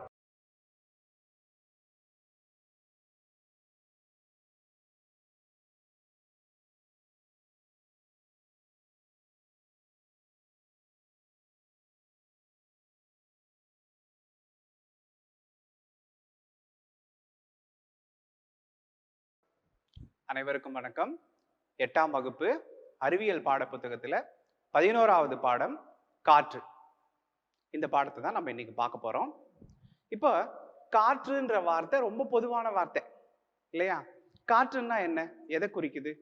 நம்முடைய பூமி பந்தானது, புவி கோளமானது ஒரு காற்று மண்டலத்தால போர்வை போல சூழப்பட்டுள்ளது. அதை தான் நம்ம என்ன சொல்றோம், வளிமண்டலம் அல்லது காற்று மண்டலம் அப்படின்னு சொல்றோம். சோ நமது புவிக்கோளத்தை சுற்றியுள்ள வாயு கலவையே காற்று, அதுவே வளிமண்டலம் எனப்படும். சரிங்களா? இப்ப இந்த வாயு கலவை அல்லது வளிமண்டலம் அல்லது காற்று, இதுல என்னென்ன வாயுக்கள் கலந்திருக்கு? ஒரே வாயு இருக்குதா, இல்ல அது பல வாயுக்களினுடைய கலவையா? நம் வளிமண்டலமானது பல வாயுக்களினுடைய கலவை. அப்போ அதுல என்னென்ன வாயுக்கள் இருக்கு? வளிமண்டலத்துல ஆக்சிஜன் 20.95%, கிட்டத்தட்ட 21% ஆக்சிஜன் இருக்கு. சரியா? நைட்ரஜன் 78.09%, அதாவது 78% அதிக அளவுல என்ன வாயு இருக்கு? நைட்ரஜன் வாயு இருக்கு. ஆர்கான் அப்படின்ற வாயு 0.04% மற்றும் கார்பன் டை ஆக்சைடு சிறிதளவு இருக்கு. அதை தவிர நீராவி, தூசு துகள்கள், மற்ற வாயுக்கள்லாம் சிறு சிறு அளவுல இந்த வளிமண்டலத்துல கலந்துருக்கு. உங்களை பொறுத்தவரையும் இந்த வளிமண்டலத்துல முக்கியமான வாயுவா எதை நினைக்கிறீங்க? ஆக்சிஜன். சரியான விடை. சரியா? இப்ப இந்த வளிமண்டலத்தினுடைய காற்று மண்டலத்தினுடைய முக்கியத்துவம் என்னன்றதை நம்ம பார்க்கலாம். இப்ப இந்த காற்று இருக்கிறதுனால தான் நாம சுவாசிக்க முடியுது. இது என்ன சொல்றது, ரொம்ப முக்கியமான எளிமையான ஒரு புரிதலை தரக்கூடிய ஒரு பாயிண்ட் இல்லைங்களா? காற்று இல்லாம நாம உயிர் வாழவே முடியாது. மற்றும் ஒளிச்சேர்க்கைக்கு இந்த காற்று பயன்படுகிறது, காற்று மண்டலம் பயன்படுகிறது. சொல்லுங்க, ஒளிச்சேர்க்கைனா என்ன? ஒளிச்சேர்க்கை என்ற நிகழ்ச்சி மூலமா தான் தாவரங்கள் தங்களுடைய உணவை தானே தயாரித்துக் கொள்கின்றன. இலைகளில் உள்ள பச்சையத்தினுடைய முன்னிலையில், சூரிய ஒளியினுடைய முன்னிலையில் வேர்கள் மூலமாக நீரை உறிஞ்சி கொண்டு கார்பன் டை ஆக்சைடு வாயு இருக்கு இல்லையா வளிமண்டலத்துல, அதை பயன்படுத்தி கார்பன் டை ஆக்சைடையும் நீரையும் ஸ்டார்ச் என்ற உணவுப் பொருளா தாவரங்கள் மாற்றக்கூடிய நிகழ்ச்சிக்கு பேர் தான் ஒளிச்சேர்க்கை. அப்போ ஒளிச்சேர்க்கைக்கு முக்கியமா சூரிய வெளிச்சம், நீர், இதோட கூட எது முக்கியம்? கார்பன் டை ஆக்சைடு வாயு முக்கியம். அந்த கார்பன் டை ஆக்சைடு வாயுவை நம்ம வளிமண்டலம் கொடுக்குது. அதுக்கடுத்து பாத்தீங்கன்னா இப்போ நவீனமயமாக்கல், நகரமயமாக்கல், தொழிற்சாலைகளினுடைய எண்ணிக்கை அதிகரிப்பு, வீடுகள் கட்டுதல், அப்புறமா நகரங்களை, பெருநகரங்களை விரிவாக்கம் செய்யறது, இந்த செயல்கள் மூலமா நம்ம மரங்களை, காடுகளை வெட்டி அழிச்சுக்கிட்டே வரோம். அது நல்லதா கெட்டதா? நிச்சயமா அது தீமை விளைவிக்கக்கூடிய ஒரு செயல். மரங்களை வெட்டுதல்னால என்னென்ன தீமைகள் முக்கியமா நமக்கு ஏற்படும்? உங்களுக்கு நல்லா தெரியும். கீழ் வகுப்புகள்ல இருந்தே இந்த பாடத்தை நீங்க படிச்சுட்டு வந்திருப்பீங்க. மரங்களை வெட்டி காடுகளை அழிப்பதனால மழை பொழிவு குறைந்துடும், பூமியினுடைய வெப்பம் அதிகரிக்கும், மண் அரிப்பு ஏற்படும் இல்லையா? அண்டர் கிரவுண்ட் வாட்டர் லெவல், அதாவது நிலத்தடி நீர்மட்டம் குறைந்து விடும். இதெல்லாம் நம்ம பார்க்குறோம். சரிங்களா? காரணம், இன்னொரு முக்கியமான காரணம், இந்த ஒளிச்சேர்க்கை நடந்தாதான் வளிமண்டலத்துல ஒளிச்சேர்க்கையின் மூலமா கார்பன் டை ஆக்சைடு வாயு எடுத்துக்கொள்ளப்பட்டு ஆக்சிஜன் வாயு தாவரங்களால வெளிவிடப்படுது. ஸோ மரங்களை வெட்டுவது நம்முடைய வளிமண்டலத்துக்கு தீமை விளைவிக்கக்கூடிய ஒரு செயலாகும். சரியா? இப்ப அடுத்து நாம என்ன பார்த்தோம்? இப்பதான் பார்த்தோம் இல்லையா, ஆக்சிஜன் மற்றும் நைட்ரஜன் 2 முக்கிய வாயுக்கள் இந்த வளிமண்டலத்துல இருக்குது அப்படின்ட்டு. இப்போ இந்த பாடத்துக்குள்ளார நம்ம போகையில ஆக்சிஜனை பத்தி முழுமையா நாம படிக்க போறோம். சரிங்களா? இப்ப ஒரு உதாரணத்துக்கு சொல்றேன், ஆக்சிஜன் இல்லாம உயிர் வாழவே முடியாது. எந்த உயிரி, ஒரு செல் உயிரியா இருந்தாலும் சரி, பல கோடிக்கணக்கான செல்களால ஒரு பெரிய ஆலமரமா இருந்தாலும் சரி, சுவாசிப்புதலுக்கு ஆக்சிஜன் இல்லாம உயிர் வாழவே முடியாது. அனைத்து உயிரிகளும் உயிர் வாழ ஆக்சிஜன் அவசியம். இப்போ ஒரு புதிய ஒரு கிரகத்துல ஆராய்ச்சி செய்யறாங்க. விண்வெளி ஆராய்ச்சி, வானியல் வல்லுநர்கள் வந்து ஆராய்ச்சி செய்யறாங்க. அப்ப உயிரினங்கள் வாழ அந்த கிரகமானது ஏதுவானதா அப்படின்னு கண்டுபிடிக்கிறதுக்கு முதல்ல அங்க என்ன தேடுவாங்க? எதனுடைய பிரசன்ஸ், எதனுடைய இருப்பு இருக்குதான்னு தேடுவாங்க தெரியுமா? முதல்ல ஆக்சிஜன், அடுத்தது வாட்டர். இது ரெண்டும் இருந்தாதான் உயிரினங்கள் அந்த கோளத்துல, அந்த கோள்ல, அந்த கிரகத்துல வந்து வாழ முடியும். கரெக்டுங்களா? அப்ப அனைத்து உயிரினங்களும் உயிர் வாழ ஆக்சிஜன் அவசியம். நம்முடைய ஆக்சிஜனை கண்டறிந்தவர் யாருன்னு கேட்டா ஸ்வீடன் நாட்டு வேதியியல் அறிஞர் CW ஷீலே 1772ஆம் ஆண்டு. இன்னொரு பிரிட்டன் நாட்டு அறிவியல் அறிஞர் ஜோசப் பிரிஸ்லி 1774ல தனது தனிப்பட்ட முயற்சியால ஆக்சிஜனை கண்டறிந்தார். அப்புறம் ஆக்சிஜன் என்று பெயரிட்ட வேதியியல் விஞ்ஞானி யாருன்னு கேட்டீங்கன்னாக்க லெவாய்சியர். லெவாய்சியர் தான் ஆக்சிஜன் வாயுக்கு ஆக்சிஜன்ற பேரையே வச்சாராம். அதுக்கு அர்த்தம் கிரேக்க மொழியில அமில உருவாக்கி. ஆக்சிஜனுக்கு இன்னொரு பேர், அந்த ஆக்சிஜன்ற வார்த்தைக்கு பேர் என்னன்னு கேட்டாக்க அமில உருவாக்கியாம். காரணம் என்னன்னா இந்த நைட்ரிக் அமிலம், சல்ஃபியூரிக் அமிலம் இதுல எல்லாம் ஃபார்முலாவில் பார்த்தீங்கன்னா ஆக்சிஜன் இருக்கும், உயர் வகுப்புல நீங்க பாப்பீங்க. அப்ப அந்த ஆக்சிஜன்ற வார்த்தைக்கு கிரேக்க மொழியில அர்த்தம் என்னன்னு கேட்டீங்கன்னாக்க அமில உருவாக்கி. அடுத்து பாக்குறோம் நம்ம என்ன தலைப்பு, ஆக்சிஜன் பரவல் எப்படி டிஸ்ட்ரிபியூட் ஆயிருக்கு ஆக்சிஜன் அப்படின்றது. அந்த டேபிள்ல பாக்குறீங்க, வளிமண்டல காத்துல 21% ஆக்சிஜன் இருக்கு. நீர் வந்து 88லிருந்து 90% இருக்குதுன்றத பாக்குறோம். இணைந்த நிலை அது வந்து தனித்த நிலை. இது வளிமண்டல காற்றுலையும் நீர்லையும் ஆக்சிஜன் இருக்கிறது வந்து தனித்த நிலைன்னு நம்ம பாக்குறோம். இணைந்த நிலையில பாத்தீங்கன்னா தாவரங்கள் மற்றும் விலங்குகள்ல 60லிருந்து 70% ஆக்சிஜன் இருக்கான். இப்ப நம்ம உடம்புலயே கூட வாட்டர் தானே மெயினா இருக்கு. அப்ப வாட்டர்ன்றது H2O. H2Oல என்ன இருக்கு? ஆக்சிஜன் இருக்கு. அப்போ தாவரங்கள் விலங்குகளினுடைய இடையில 60லிருந்து 70% என்னதான் இருக்கு? தண்ணீர் தான் இருக்கு. அது மட்டும் இல்லாம சிலிகேட்டுகள் மற்றும் கார்பனேட்டுகள் மற்றும் ஆக்சைடுகள் வடிவில 40லிருந்து 50% ஆக்சிஜன் இருக்கு. சிலிகேட்டுகள், கார்பனேட்டுகள் அப்படின்ற வார்த்தைக்கு அர்த்தம் என்னன்னா இந்த பாறைகள், மண்ணு, சிறும் கல்லு, இதெல்லாம் தான் நம்ம என்ன சொல்றோம்? சிலிகேட்டுகள், கார்பனேட்டுகள் மற்றும் ஆக்சைடுகள்னு சொல்றோம். அதுல ஆக்சிஜனுடைய எடை எவ்வளவுன்னு கேட்டாக்க 45லிருந்து 50%. அது மட்டும் இல்லாம நம்ம ஒளிச்சேர்க்கை பார்த்தோம் இல்லையா?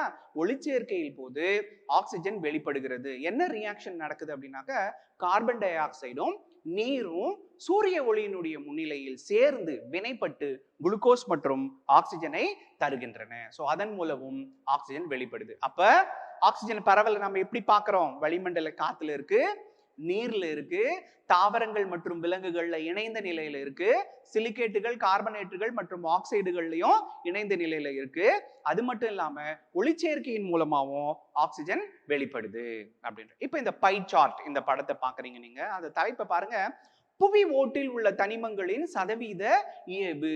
பூமியினுடைய மேற்பரப்புல இருக்கக்கூடிய பாறை, மண்ணு இதுல எல்லாம் எந்தெந்த தனிமங்கள் எவ்வளவு சதவீதத்துல இருக்குன்றதான் இந்த வரைபடம் வந்து உங்களுக்கு கொடுக்குது. அதுல நீல நிறம் ப்ளூ கலர்ல இருக்கிறத பாக்குறீங்க. ஆக்சிஜன் 46.6% அப்படின்னு இருக்கு. அப்ப என்ன காரணம்னு கேட்டாக்க கடல் நீர் இருக்கு இல்லையா? பூமியினுடைய மேற்பரப்புல கடல் நீர் இருக்கு. கடல் நீரும் H2O தானே, அதுல ஆக்சிஜன் இருக்கு. அது மட்டும் இல்லாம மீதி இருக்கக்கூடிய பாறைகள், மண்ணு, மணல் இது எல்லாத்துலயும் ஆக்சிஜன் இணைந்த நிலையில, அதாவது கம்பைன்டு ஸ்டேட்ல இருக்கு. To what percent? 46.6%. அதுக்கடுத்து சிலிகான் 27.7 27.7% இருக்கு. அலுமினியம் 8.1, அயன் 5.0, சிறு சதவீதத்துல கால்சியம், சோடியம், பொட்டாசியம், மெக்னீசியம் மற்றும் பிற வாயுக்கள் இருக்குது அப்படின்றத பாக்குறோம். ஸோ நீங்க நல்லா புரிஞ்சுக்கணும், ஆக்சிஜன் வெறும் வாயுவா தான் நீங்க இதுவரையும் ஒரு ஏரா தான், கேஷியஸ் ஸ்டேட்ல தான் நீங்க புரிஞ்சுட்டு இருக்கீங்க. கம்பைன்டு ஸ்டேட்ல அது லிக்விட் வாட்டராகவும் இருக்கு, இன்னொரு கம்பைன்ட் ஸ்டேட்ல ராக்ஸாவும் மினரல்ஸாவும் சாண்டாவும் இருக்குன்றத நீங்க இந்த படத்தின் மூலமா புரிஞ்சுக்கிறீங்க. சரிங்களா? இப்ப அடுத்த தலைப்பு. இப்போ ஆக்சிஜனுடைய இயற்பியல் பண்புகள். அதுல ஃபர்ஸ்ட் பாயிண்ட் பாக்குறீங்க, நிறமற்ற, மணமற்ற, சுவையற்ற வாயு. அதுக்கு நிறம் கிடையாது, எந்த ஸ்மெல்லும் கிடையாது, எந்த டேஸ்டும் கிடையாது. குளிர்ந்த நீரில் உடனடியாக கரையும். குளிர்ந்த நீரில் உடனடியாக கரையும். இந்த பண்பினுடைய பயன் என்ன நீங்க யோசிச்சு பாருங்க. ஆக்சிஜன் தண்ணீர்ல கரைவதனால உங்களுக்கு என்ன நன்மை சொல்லுங்க பாப்போம். டெஃபினெட்லி ஆக்சிஜன் தண்ணீர்ல கறந்து இருக்கக்கூடிய காரணத்தினாலதான் நீர்வாழ் உயிரினங்கள், கடல் வாழ் உயிரினங்கள், ஏராளமான கடல் வாழ் தாவரங்களும் கடல் வாழ் விலங்குகளும் வாழ்வதற்கு தண்ணீரில் கரைந்துள்ள ஆக்சிஜன் தான் காரணம். அததான் நீங்க என்ன பாக்குறீங்க, நீர்வாழ் உயிரிகள் அப்படின்னு பாக்குறீங்க. அதுக்கடுத்து காற்றை விட கனமானது. நீங்க செப்பரேட் ஆக்சிஜன் செப்பரேட் அட்மாஸ்பியரிக் ஏர்னு எடுத்துட்டீங்கன்னா எது ஹெவியா இருக்கும், ஆக்சிஜன் தான் ஹெவியா இருக்கும். ஓகேவா?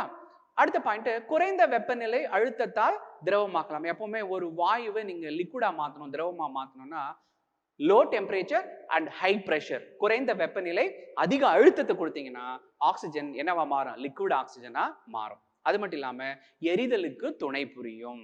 எரியும் பொருட்கள், அதனாலதான் அடுப்புல என்ன பண்ணுறோம், ஊதுனா நம்ம என்ன பண்றோம், அட்மாஸ்பியரிக் ஆக்சிஜன் அந்த எரியிற விறகு மேலேயும் அடுப்பு மேலேயும் ஊதுறோம், என்ன ஆகுது, எரிய ஆரம்பிக்குது. ஆக்சிஜன் இல்லாம பொருட்கள் எரியாது, எரிதலுக்கு துணை புரியும், ஆனால் எரியும் தன்மையற்றது. ஒரு சிலிண்டர்ல ஆக்சிஜன் எடுத்துட்டீங்க கொளுத்துறீங்கன்னா அதுவா பத்திட்டு எரியாது, but it will support the burning of combustion of other substances. ஓகேங்களா? இப்ப நெக்ஸ்ட் பாயிண்ட் பாருங்க, வேதி பண்புகளுக்கு போறோம். அங்க அழகா பாருங்க, ஒரு மெக்னீசியம் ரிப்பனை எடுத்து பிடிச்சி ஒரு ஃப்ளேம்ல காமிக்கிறாங்க, அப்படி பிரைட் ஃப்ளேம்ல அது எரியுது. அதை பார்க்குறோம் நம்ம. என்னன்னா எந்த ஒரு உலோகமும் ஆக்சிஜனோட வினை புரிஞ்சுச்சுன்னா கிடைக்கிற அந்த காம்பவுண்ட் ப்ராடக்ட்டுக்கு பேர் வந்து உலோக ஆக்சைடு. உதாரணம், சோடியம் ஆக்சிஜனோடு எரிந்து எதை கொடுக்கிறது, சோடியம் ஆக்சைடை கொடுக்கிறது. இந்த படத்துல பாத்தீங்கன்னா மெக்னீசியம் அப்படின்ற ஒரு உலோகத்தை எரிக்கிறாங்க. Magnesium plus oxygen gives magnesium oxide. Okay, இப்ப பாருங்க, பல்வேறு உலோகங்களுடன் ஆக்சிஜனுடைய வினைத்திறன் அப்படின்னு ஒரு டேபிள் கொடுத்துருக்காங்க. என்னன்னா எல்லாருக்கும் ஆக்சிஜன் ரியாக்ட் ஆயிடுது, ஆனா ஒரே ரேட்ல ஒரே ஸ்பீட்ல ரியாக்ட் ஆகுதா அப்படின்னா இல்ல. உலோகங்களுடைய வினைத்திறனை பொறுத்து ஆக்சிஜனோடு வினை பிரியக்கூடிய அந்த வேகம் வந்து மாறுபடுது. எப்படின்னா பாருங்க, பொட்டாசியம் கூட அரை வெப்பநிலையிலேயே வினை புரிஞ்சிருமா. பாருங்க, பொட்டாசியம் ஆக்சைடு அப்படின்ற ப்ராடக்ட்டை கொடுக்குது. Potassium plus oxygen gives potassium oxide. Magnesium கூட லைட்டா வெப்பப்படுத்தினாதான் வினை புரிந்து மெக்னீசியம் ஆக்சைடை கொடுக்குது. கால்சியம் கூட இன்னும் கொஞ்சம் வெப்பப்படுத்தினா கால்சியம் ஆக்சைடு கொடுக்குது. ஆனா அயன், காப்பர், சில்வர் FeCuAgன்னு கொடுத்துருக்கு இல்லையா, அதுங்க கூட ஆக்சிஜன் வினை புரியணும் அப்படின்னா அதிக வெப்பம் தேவைப்படும். என்னென்ன ப்ராடக்ட் கிடைக்குது, அயனும் ஆக்சிஜனும் சேர்ந்தா ஃபெரிக் ஆக்சைடு ப்ராடக்ட் கொடுக்குது, காப்பர் கூட காப்பர் ஆக்சைடு கொடுக்குது, சில்வர் கூட சில்வர் ஆக்சைடை கொடுக்குது. சரிங்களா? இப்ப கோல்டு அண்ட் பிளாட்டினம் கூட அதிக வெப்பப்படுத்தினாலும் என்ன பண்ணாது, வினை புரியாது. அதுக்கு அர்த்தம் என்னன்னா அந்த உலோகங்களுடைய வினைத்திறன் கம்மி. அப்ப என்ன கன்க்ளூஷன் நீங்க இதுல இருந்து டிரா பண்றீங்கன்னா, வினைத்திறன் அதிகமா இருந்தா குயிக்கா ரியாக்ட் ஆயிடுது, வினைத்திறன் கம்மியானா வெப்பப்படுத்தினாதான் ரியாக்ட் ஆகுது.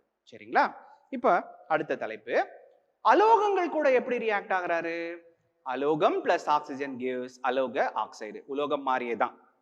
அதுல பாருங்க, கார்பனும் ஆக்சிஜனும் வினை புரிஞ்சா கார்பன் டை ஆக்சைடு, நைட்ரஜனும் ஆக்சிஜனும் வினை புரிஞ்சா நைட்ரிக் ஆக்சைடு, சல்பரும் ஆக்சிஜனும் எரிஞ்சா சல்பர் டை ஆக்சைடு, பாஸ்பரஸ் கூட ரியாக்ட் பண்ணா phosphorus trioxide and phosphorus பென்டாக்சைடை கொடுக்குது. ஸோ எனி பர்டிகுலர் எலமெண்ட், எந்த தனிமமும் ஆக்சிஜன் கூட வினை புரிஞ்சா கிடைக்கக்கூடிய சேர்மத்துக்கு பேர் வந்து ஆக்சைடுன்னு சொல்றோம். உலோகமாந்தா உலோக ஆக்சைடு, அலோகமாந்தா அலோக ஆக்சைடு. சரிங்களா? இப்ப அங்க பாருங்க, ஒரு அலோகம் கூட கார்பன் அப்படின்ற அந்த விறகு அடுப்புல என்ன இருக்குது, கார்பன் இருக்கு இல்லையா, அந்த கார்பன் கூட ஆக்சிஜன் வினை புரிஞ்சு அலோக ஆக்சைடா உருவாகி கூடவே நெருப்பு, புகை இது எல்லாத்தையும் ஏற்படுது. அந்த புகையா வெளிப்படுது இல்லையா, அதுதான் அதனுடைய ஆக்சைடு, கார்பன் மோனாக்சைடு அல்லது கார்பன் டை ஆக்சைடு. ஓகே, இப்ப நெக்ஸ்ட் பாருங்க, ஹைட்ரோ கார்பன்களுடைய வினை. ஹைட்ரோ கார்பன்கள் அப்படின்றது வார்த்தை வேணா உங்களுக்கு புதுசா இருக்கலாம். எதெல்லாம் ஹைட்ரோ கார்பன்களுக்கு உதாரணம்னு நினைக்கிறீங்க, பெட்ரோல், டீசல், கெரோசின், அடுப்பு கறி, நிலக்கரி, இது எல்லாமே ஹைட்ரோ கார்பன்ஸ் தான். இது எல்லாமே வந்து எரிபொருட்களா நம்ம வந்து பயன்படுத்துறோம். இப்ப ஹைட்ரோ கார்பன்ற வார்த்தைக்குரிய வரையறையை பாத்தீங்கன்னா, ஹைட்ரோ கார்பன்றது ஹைட்ரஜனும் கார்பனும் கலந்த சேர்மங்கள். பெட்ரோல், டீசல், சமையல் எரிவாயு இதெல்லாம் ஹைட்ரோ கார்பனுக்கு உதாரணம். இதுதான் ஃபியூயல்ஸ் இல்லையா, இந்த ஃபியூயல்ஸை நம்ம எரிபொருளா பயன்படுத்துறோம். ஓகேவா? இப்போ இந்த ஹைட்ரோ கார்பன்ஸ் கூட ஆக்சிஜன் ரியாக்ட் ஆச்சுன்னா கிடைக்கிற ப்ராடக்ட்ஸ் வந்து கார்பன் டை ஆக்சைடு, நீர், அதாவது வாட்டர் பிளஸ் வெப்பம் பிளஸ் ஒளி. அந்த வெப்பத்தையும் ஒளியையும் பயன்படுத்தி தான் நம்ம வந்து எரிபொருளா பயன்படுத்துறோம் அப்படின்றத நீங்க உயர் வகுப்புல இன்னும் கொஞ்சம் டீடைல்டா படிப்பீங்க. சரியா? இப்ப அடுத்த தலைப்பு பாருங்க, துருப்பிடித்தல். ரொம்ப முக்கியமான, ஆக்சிஜனுடைய ஒரு நெகட்டிவ் பாயிண்ட்னு கூட இது சொல்லலாம். இரும்பு கூட எந்த டெம்பரேச்சர்லயும் எனி டைம்லயும் இந்த ஆக்சிஜன் வினைப்பட்டு இரும்பு ஆக்சைடு அப்படின்ற ஒரு சேர்மத்தை கொடுக்கும். அந்த இரும்பு ஆக்சைடு தன் நீரை இழுத்துக்கிட்டு நீரேறிய இரும்பு ஆக்சைடை உருவாக்குதாமா. அந்த நீரேறிய இரும்பு ஆக்சைடு தான் துருன்னு சொல்றோம். துருப்பிடித்தல் நன்மையா தீமையா சொல்லுங்க பாப்போம். துருப்பிடித்தல் நமக்கு தீமையை தான் விளைவிக்குது. அந்த உலோகத்தினுடைய இரும்பு பொருளினுடைய பலம் போயிடும், ஓட்டை விழுந்துரும், கட்டடங்கள் இடிஞ்சு விழுந்துரும், அப்படியே அரிச்சு போயிடும். ஸோ துருப்பிடித்தல்ன்றது வந்து ஆக்சிஜனுடைய ஒரு நெகட்டிவான ஒரு பயன் அப்படின்னு கூட நம்ம எடுத்துக்கலாம். பட் ஆனா அது ஒரு வேதிவினை. யாருக்கும் வேதிவினை? இரும்புக்கும் ஆக்சிஜனுக்கும் நீருக்கும் இயற்கையாவே ஏற்படக்கூடிய ஒரு வேதிவினை தான். அதன் மூலமா அது எதை கொடுக்குது? நீர் ஏறிய இரும்பு ஆக்சைடை கொடுக்குது. இந்த நிகழ்ச்சி தான் நம்ம என்ன சொல்றோம்? துருப்பிடித்தல் அப்படின்னு சொல்றோம். சரிங்களா? இப்ப அடுத்து பாருங்க, ஆக்சிஜனுடைய பயன்கள் அங்க பார்த்ததுமே தெரியுது. இப்போ இந்த காலகட்டத்துல வெண்டிலேட்டர் அப்படின்ற வார்த்தை ரொம்ப பிரபலம். நோயாளிகளுக்கு செயற்கை சுவாசம், சளி போன்ற அடைப்பு நுரையீரலில் ஏற்பட்டுச்சுனாக்க உயிரை காப்பாற்றணும்னா என்ன ட்ரீட்மெண்ட் கொடுக்கணும்? வென்டிலேட்டர் தட்டுப்பாடு, வென்டிலேட்டர் வேணும், ஆக்சிஜன் மாஸ்க் வேணும், ஆக்சிஜனை பம்ப் பண்ணணும் பேஷண்ட்ஸ்க்கு அப்படின்ட்டு. ஸோ ஆக்சிஜன் சிலிண்டர்ஸ் மூலமா ஹாஸ்பிட்டல்ஸ்லயும் வென்டிலேட்டர் மூலமாகவும் என்ன பண்றோம்? நம்ம இந்த நோயாளிகளுக்கு செயற்கை சுவாசம் கொடுக்கறதுக்கு ஆக்சிஜன் பயன்படுகிறது. அப்புறமா விலங்குகள் மற்றும் தாவரங்களின் சுவாசம், அது சொல்லவே தேவையில்லை. உயிர் வாழணும்னா கண்டிப்பா என்ன தேவை? ஆக்சிஜன் தேவை. அடுத்து பாருங்க, ஆக்சிஜனுடைய பயன்கள் தான் கண்டினியூ ஆகுது. உலோகங்களை வெல்டிங் செய்ய அந்த டார்ச்ல வந்து பாத்தீங்கன்னா ஒன்று ஹைட்ரஜனும் ஆக்சிஜனும் இருக்கும், இல்லைன்னா அசிட்டிலின் ஒரு வாயு ஆக்சிஜனும் இருக்கும். ரெண்டையும் சேர்ந்து எரிய வச்சு அந்த உலோகங்களை என்ன பண்ணுவாங்க? ஒட்டுவாங்க. ஓகேங்களா? அது ஒரு முக்கியமான பயனா நம்ம பார்க்குறோம். ஓகேங்களா? அடுத்தது பாருங்க, ராக்கெட் எரிபொருள்.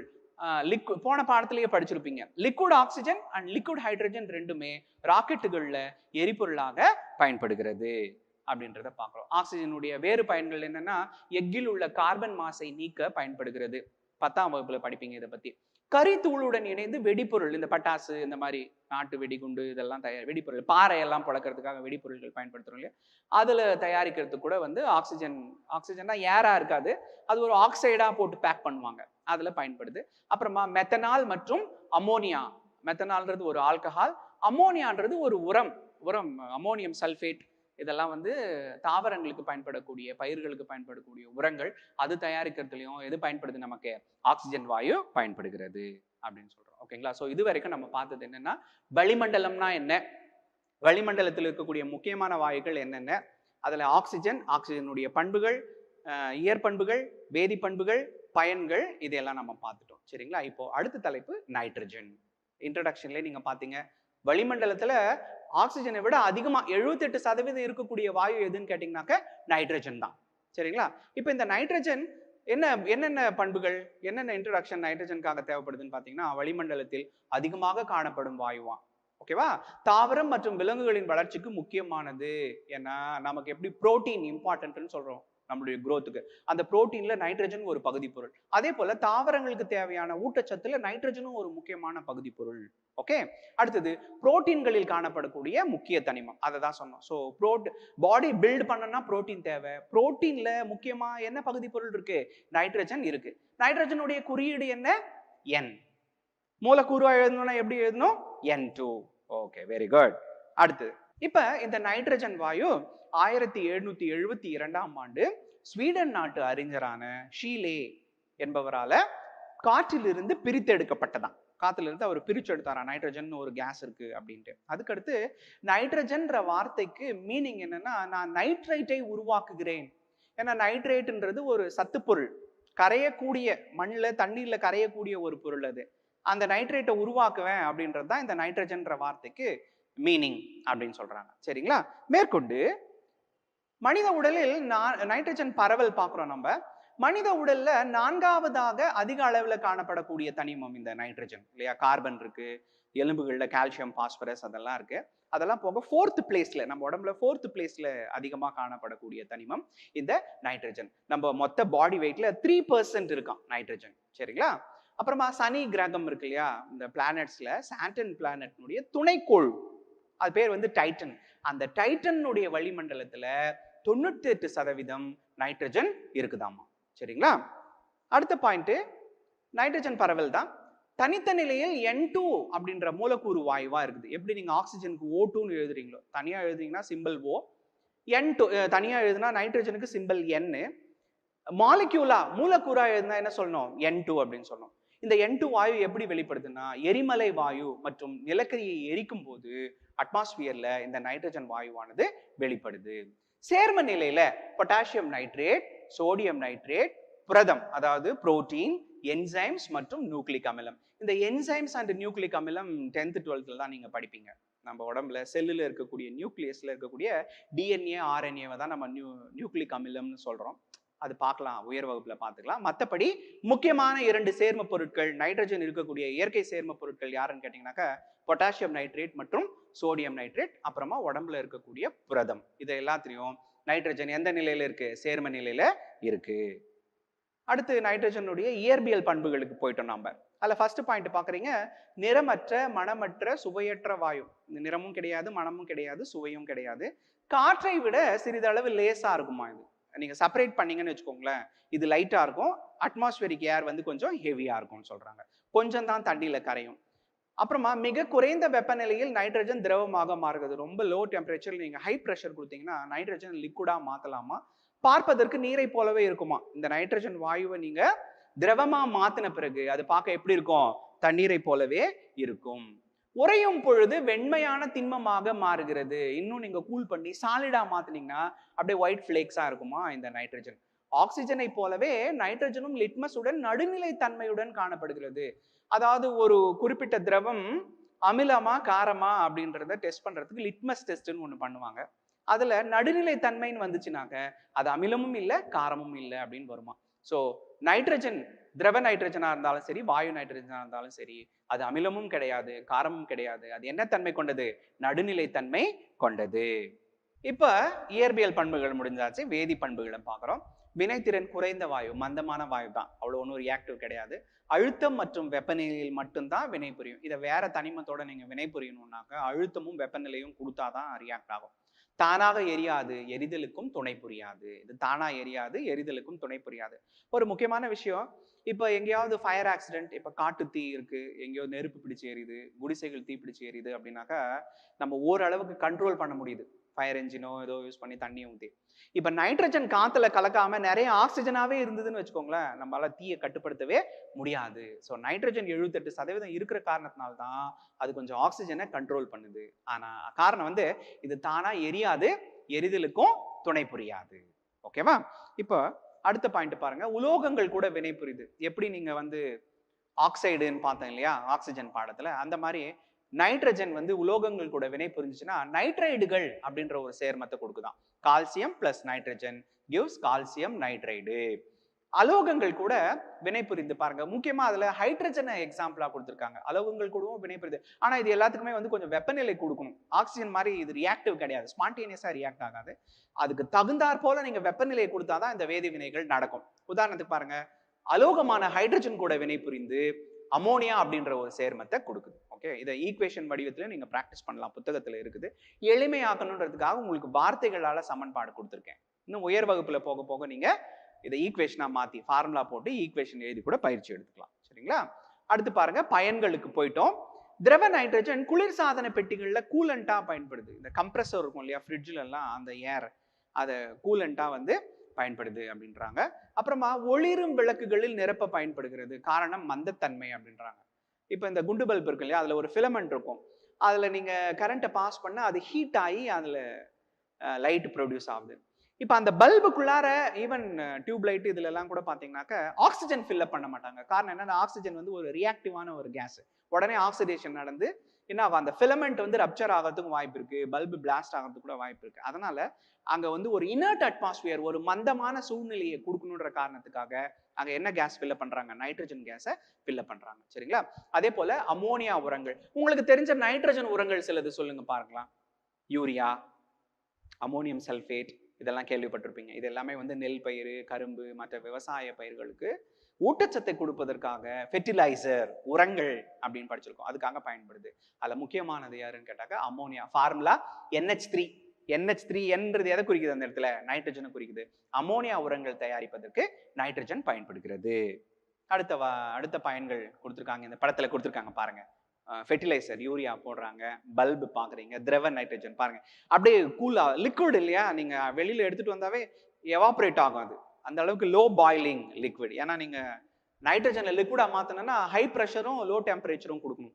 அந்த நாம இப்ப படிச்ச 3 பயன்களை தான் இந்த படம் வந்து குறிப்பிடுது. சரிங்களா? அடுத்த படத்தை பாருங்க. வேதி வினைகள் நிகழ மந்தத்தன்மை கொடுக்குதான். இப்போ ஒரு ரியாக்ஷன்ல ஒரு பர்டிகுலர் ப்ராடக்ட் ஃபார்ம் ஆகுது, ஆக்சிஜன் அட்மாஸ்பியர்ல ஃபார்ம் ஆச்சுன்னா உடனே ஆக்சிஜன் கூட ரியாக்ட் ஆக ஆரம்பிச்சிடும். அந்த ப்ராடக்ட்டை ஸ்டேபிளா நம்ம ஐசோலேட் பண்ணணும்னா நைட்ரஜன் அட்மாஸ்பியர் தேவைப்படுது அப்படின்றாங்க. அப்புறமா வாகனங்களின் டயர்களை நிரப்புவதற்காக, 2 வீலருக்கு காருக்கெல்லாம் காத்து பிடிக்கிறோம் இல்லையா, அது என்னது, நைட்ரஜன் கேஸ் தான். அட்மாஸ்பியர்ல இருந்து தான் எடுத்துக்கிறாங்க. பட் தென் ஆல்சோ ஆக்சிஜனை விட அங்க எது அதிகமா இருக்கு, நைட்ரஜன் தான் அதிகமா இருக்கு. அப்புறம் வெப்பநிலை மானிகளில் பாதரசத்துக்கு மேல் நிரப்புறாங்களாம், அது ஆவியாகாம இருக்கிறதுக்காக. தெர்மாமீட்டர்ல பாதரசத்துக்கு மேல நைட்ரஜன் கேஸை ஃபில் பண்ணுவாங்க அப்படின்னு சொல்றாங்க. அப்புறமா வெறிப்பொருட்களான டிஎன்டி மற்றும் நைட்ரோகிளிசரின், இதெல்லாம் வந்து பாறைகள், கிணறு வெட்டும் போது பாறைகளை பிளக்கிறதுக்காக, குகைகளை ஏற்படுத்துறதுக்காக பயன்படக்கூடிய வெடிப்பொருட்கள். அதுல முக்கியமான பகுதி பொருள் நைட்ரஜன். அப்புறமா உணவுப் பொருட்களை பதப்படுத்துதல். இப்ப இந்த பிஸ்கெட்டு, சிப்ஸ் பேக்கெட் இதுலலாம் வந்து ஏர் பேக் பண்ணியிருப்பாங்க. அதுல நீங்க ஆக்சிஜனை பேக் பண்ணீங்கன்னாக்கா அந்த ஃபுட் சப்ஸ்டன்ஸ் வந்து சீக்கிரம் கெட்டு போயிடும், ஆக்சிடைஸ் ஆயிடும். அதனால அந்த பிஸ்கட் பேக்கெட், சிப்ஸ் பேக்கெட்டுக்குள்ளலாம் என்ன கேஸ் போட்டிருப்பாங்க, நைட்ரஜன் கேஸ் போட்டு பேக்கப் பண்ணியிருப்பாங்க. சரிங்களா? அப்புறமா தீ விபத்தை கட்டுப்படுத்துதல். எப்படி இது தீ விபத்தை கட்டுப்படுத்துதுன்னு நீங்க சொல்றீங்க? ஏன்னா இது தானாவும் எரியாது, எரியறதுக்கும் சப்போர்ட் பண்ணாது. அதனால தீ விபத்துக்களை கட்டுப்படுத்துவதற்கு நைட்ரஜன் வாயு பயன்படுகிறது. அடுத்த தலைப்பு பார்க்குறோம், நைட்ரஜனை நிலைநிறுத்துதல். இப்ப நீங்க ஒரு கொஸ்டினை நல்லா யோசிச்சு பாருங்க. ஒளிச்சேர்க்கையின் போது கார்பன் டை ஆக்சைடு பிளான்ட்ஸ் தானாவே எடுத்துக்குது. அப்ப நைட்ரஜன் சத்து வேணும்ன்ற காரணத்தினால காத்துல இருக்கிற நைட்ரஜனை அப்படியே எடுத்துக்கலாம் இல்லையா, இலை துளைகள் வழியா. ஆனா இயற்கையில தாவரங்களால அவ்வாறு நைட்ரஜனை எடுத்துக்கொள்ள, வாயு நிலையில எடுத்துக்கொள்ள முடியாது. அது கரையக்கூடிய நைட்ரேட் உப்புகளாக மாற்றப்பட்டால்தான் தாவரங்களால நைட்ரஜனை உறிஞ்ச முடியும். நைட்ரஜன் நிலைநிறுத்தம்.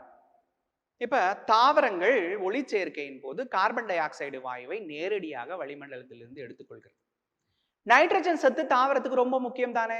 அப்ப இலை துளைகள் வழியா நேரடியா நைட்ரஜன் வாயுவை எடுத்துக்கலாம் தானே? அப்படி முடியாது. தாவரங்களால வளிமண்டல நைட்ரஜனை நேரடியாக எடுத்துக்கொள்ள முடியாது. அது கரையும் தன்மையில் உள்ள நைட்ரேட்டுகளாக மாற்றப்பட்டால் தான் தாவரங்களால் நைட்ரஜன் சத்தை உறிஞ்சு கொள்ள முடியும். அப்ப அதான் நம்ம என்ன சொல்றோம், நைட்ரஜன் நிலைநிறுத்தம்.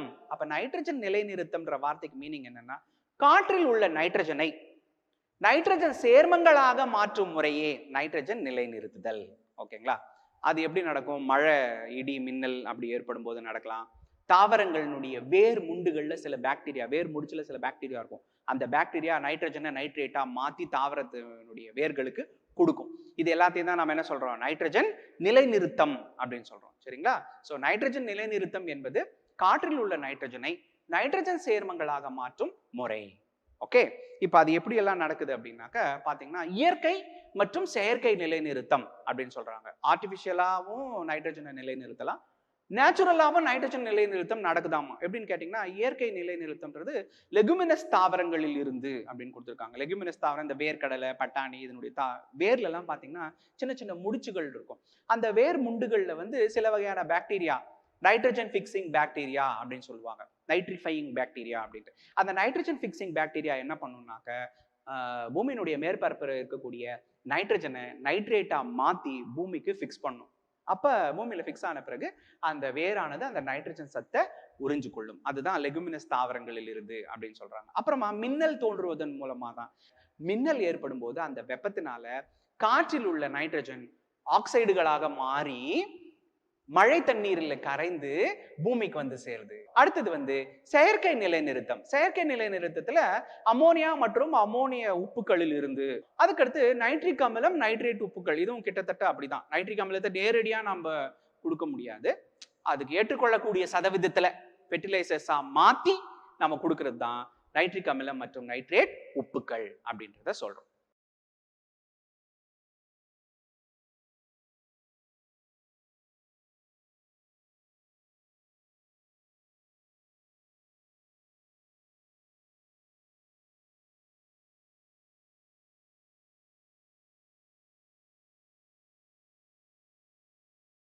அனைவருக்கும் வணக்கம்.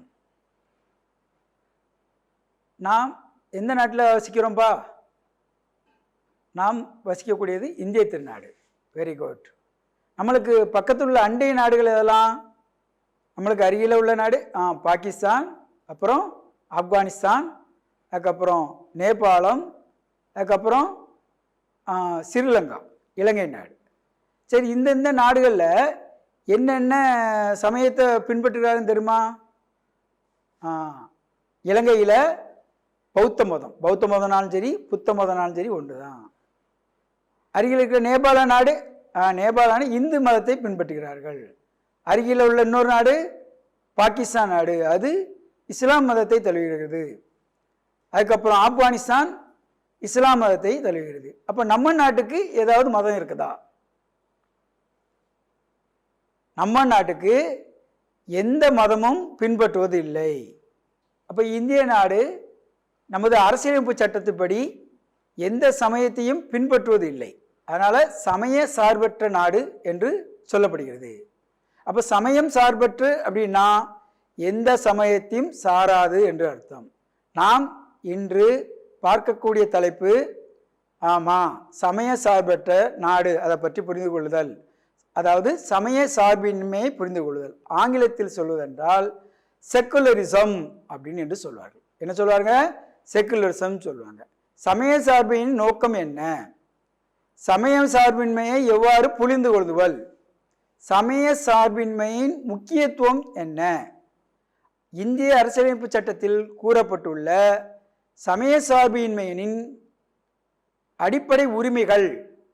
அப்போ கல்வி சார்ந்த சமய சார்பின்மை எவ்வாறு புரிந்து கொள்ளுதல், அறிந்து கொள்ளுதல், இதெல்லாம் பற்றி நம்ம என்ன செய்ய போகிறோம், இன்றைக்கு என்ன செய்கிறோம், பார்க்க போகிறோம். இப்போ இந்திய நாடு சொல்லிட்டோம்.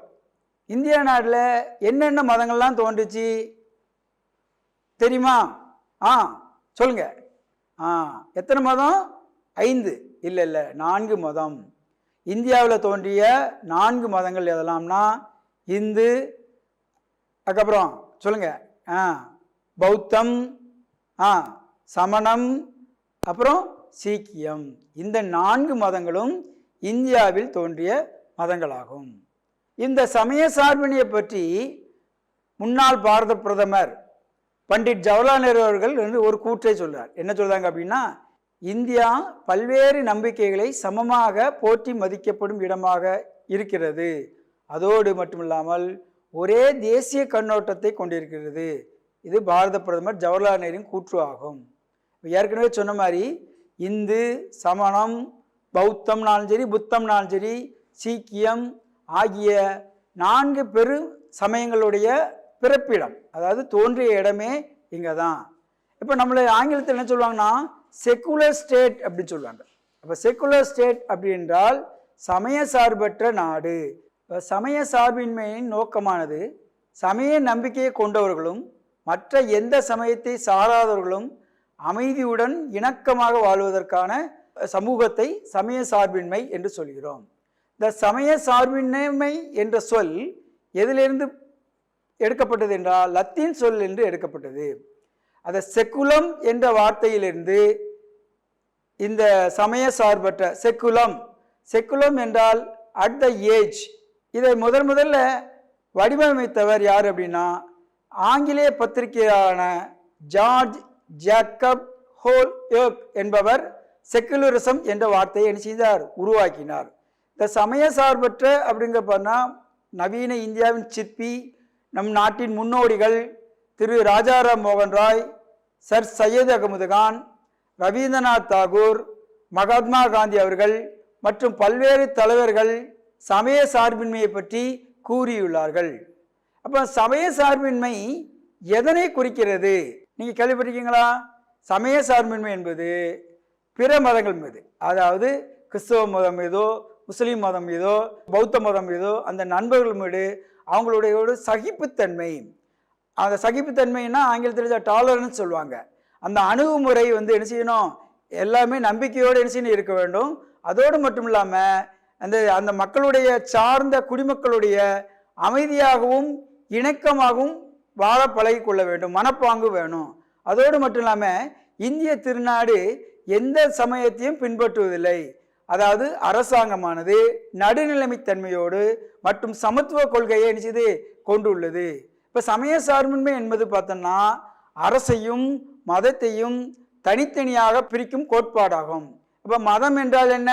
நம்ம சொன்ன மாதிரி இஸ்லாம், இந்து, கிறிஸ்துவம், பௌத்தம் இதெல்லாம் இருக்குது. அப்போ நம்ம நாடு மல்டி கல்ச்சர்னு சொல்லுவாங்க ஆங்கிலத்தில். எக்கச்சக்கமாக வச்சுருக்காங்க மதங்கள் இருக்குது.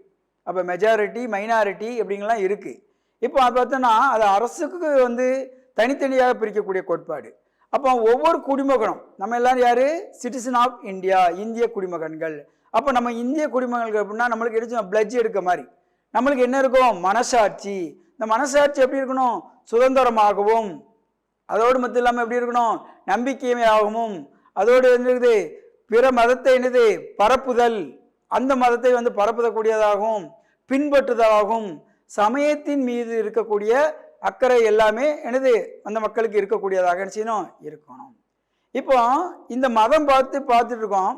மதத்தின்பால் அதிக பற்று கொண்டவர்கள் அப்படின்னா என்னது? ரொம்ப கடவுள் பக்தி உள்ளவங்க. அப்போ கடவுள் பக்தி இல்லாதவங்க அதை என்ன சொல்லுவாங்க அப்படின்னா நாத்திகம், ஆத்திகம் சொல்லுவாங்க. கடவுள் மீது பற்று இருக்கக்கூடிய என்ன சொல்லுவாங்க? ஆமாம், ஆத்திகம். கடவுள் மீது பற்று இல்லாதவர்கள் அடுத்து நாத்திகம். அப்போ நாத்திகம்னா என்ன சொல்லியிருக்கோம்? கடவுள் அல்லது கடவுள்கள் மீது நம்பிக்கை ஏற்றிருத்தல். அப்போ கடவுளே இல்லைன்னு சொல்லுவான். அவர் யார் சொல்றது? ரேஷனலிஸ்ட்னு சொல்லக்கூடிய பௌத்தறிவாதி, தமிழ்நாட்டை சேர்ந்த தந்தை பெரியார் பகலவன். அப்போ கடவுள் மீது நம்பிக்கை ஆத்திகவாதி. அப்போ கடவுள் இருக்கார், கடவுள் எங்கெல்லாம் இருக்கான்னு கேட்டால் அவர்கிட்ட என்ன சொல்லுவார்? தூண்லையும் இருக்கார், துரும்புலையும் இருக்கார், எல்லா இடத்துலையும் இருக்கா அப்படின்னு சொல்லுவாங்க. அவருடைய கொள்கை. அப்போ அரசுக்கு பார்த்தோன்னா நம்ம இந்திய திருநாட்டுக்கு நம்ம அரசு என்ன சொல்லுவோம்? Secular state. செக்குலர் ஸ்டேட்னா என்ன? சமய சார்பற்ற, சமய சார்பின்மை. அப்போ சமய சார்பின்மை என்னது? அரசாங்கத்துக்கு ஒரு குறிப்பிட்ட மதமோ சமயமோ எதுவுமே கிடையாது. இந்திய அரசியலமைப்பு சட்டப்படி எல்லா மதமும் ஒன்று. அது இந்துவாக இருந்தாலும் சரி, கிறிஸ்துவாக இருந்தாலும் சரி, முஸ்லீமாக இருந்தாலும் சரி, எல்லா மதமும் ஒன்று. இப்போ இந்த சமய சார்பின்மையை பற்றி ஒவ்வொன்றுக்கும் ஒவ்வொரு நோக்கங்கள் இருக்கும். அதே மாதிரி இதுக்கும் இந்த சமய சார்பின்மைக்கும் ஒரு நோக்கங்கள் இருக்குது. என்ன அப்படின்னா ஒரு சமயம் சார்ந்த குழு. அப்போ ஒரு சார்ந்த குழுனா ஒரு செட் ஆஃப் பீப்புள்னு வச்சுக்கோங்க. ஒரு மக்கள் மற்றொரு சமய குழுக்களின் மீது ஆதிக்கம் டாமினேட் பண்ணக்கூடாது. ஏன் ஆதிக்கம் செலுத்தக்கூடாது? சிலது பார்த்து அப்படின்னா கட்டாயமாக என்ன செய்வாங்க? மதம் மாற்றத்துன்னு சொல்லுவாங்க. அது வந்து எழுதி தவிர்க்கப்பட வேண்டும். அதோடு இல்லாமல் ஒரு சமயத்தை சார்ந்த சில உறுப்பினர்கள் அதே சமயத்தை, அதாவது சமயத்துக்குள்ளேயே டாமினேட் பண்ணுவான். அப்போ சில சமயங்களில் பார்த்தோம் அப்படின்னா சமூகத்தில் இன்னமும் இருக்குது. இந்த வர்ணாசிரம சிஸ்டர் படி பார்த்தோம் அப்படின்னா, வர்ணாசிரம கொள்கைப்படி பார்த்தோம் அப்படின்னா சில சமயத்தில் என்னது சமயத்திலே 2 பிரிவாக பிரித்து வச்சுருக்காங்க. எப்படி? ஆமாம், உயர்ந்த ஜாதி, தாழ்ந்த ஜாதி. அதுவும் என்ன செய்யக்கூடாது. அப்போ ஒரு சமயத்தை பிறரும் என்ன செய்ய ஆதிக்கம் செலுத்தக்கூடாது, சமயத்திற்குள்ளேயும் என்ன செய்யக்கூடாது, ஆதிக்கம் செலுத்தக்கூடாது. அப்போ சமயம் எப்படி இருக்கணும்? நம்மளுக்கு என்னது நன்மையை செய்யாவிட்டாலும் தீமை செய்யாமல் இருக்க வேண்டும். அப்படின்னா என்ன அர்த்தம் அப்படின்னா சமயம் நமக்கு என்னது பகைமையை போதிக்கவில்லை. நம்ம எல்லாரும் யாரு? அனைவரும் இந்தியர்கள். என்ன நமது வீடு என்னது? இந்தியா. அப்போ நம்ம அனைவரும் இந்தியர்கள், நமது வீடு இந்தியா. இது யார் சொன்னா தெரியுமா உங்களுக்கு? கவிஞர் இக்பால். அவர் கவிஞர் இக்பால் என்பவர் என்ன சொல்லியிருக்காரு அப்படின்னா நமது நாடு இந்தியா, நாம் அனைவரும் இந்தியர்கள், வி ஆர் ஆல் இண்டியன்ஸ். ஏன்னா நம்ம நேட்டிவ் வந்து இது நீங்கள்லாம் கேள்விப்பட்டிருப்பீங்க. நம்ம நாடு சொல்லுவோம், இந்தியான்னு சொல்லுவோம். அப்போ நேஷனாலிட்டின்னா நம்ம எல்லாரும் இந்தியா. அது எந்த மதமாக இருந்தாலும் சரி, இந்தோ கிறிஸ்துவரோ முஸ்லீமோ யாராக இருந்தாலும் சரி, நாம் இந்தியாவை பிறப்பிடமாக கொண்டவர், பூர்வீகமாக கொண்டவர்கள். இப்போ அதோடு மட்டும் இல்லாமல் இந்த அசோகர் வந்து பார்த்தோம் அப்படின்னா இந்த சமய சார்பின்மையை பற்றி தன்னுடைய பாறை கல்வெட்டில் என்ன சொல்லியிருக்காருன்னா அனைத்து மத பிரிவினரும் எப்படி இருக்கணுமா? எல்லா மத பிரிவினரும் சகிப்புத்தன்மையோடு என்ன செய்யணும்? இருக்கணும். அப்போ சகிப்புத்தன்மைனா ஒன்றை ஒன்று விட்டு கொடுத்துதல். அப்போ சகிப்புத்தன்மை மட்டும் இல்லாமல் அவங்க மீது என்ன செய்யணும்? அதிக அக்கறை காட்டப்பட வேண்டும். அப்போ இந்தியாவிலே பார்த்து அப்படின்னா இந்துசம் சொல்லியிருக்கான். இந்துசம், ஜெயினிசம், புத்திசம், செக்குலரிசம், இஸ்லாம், கிறிஸ்டியன். இதில் பார்த்தோன்னா இந்த இந்துசத்தில் உள்ள ஐ, ஜெயினிசத்தில் உள்ள என், புத்திசத்தில் உள்ள டி, சீக்கியத்தில் உள்ள ஐ, இஸ்லாமத்தில் உள்ள ஏ, கிறிஸ்டியானிட்டியில் உள்ள என். இதை எல்லாத்தையும் அந்த எழுத்து ஐ என் டி ஐ ஏ என் வச்சோம் அப்படின்னா இந்தியன் அப்படின்னு சொல்லி என்ன செய்யும்? வந்துடும்.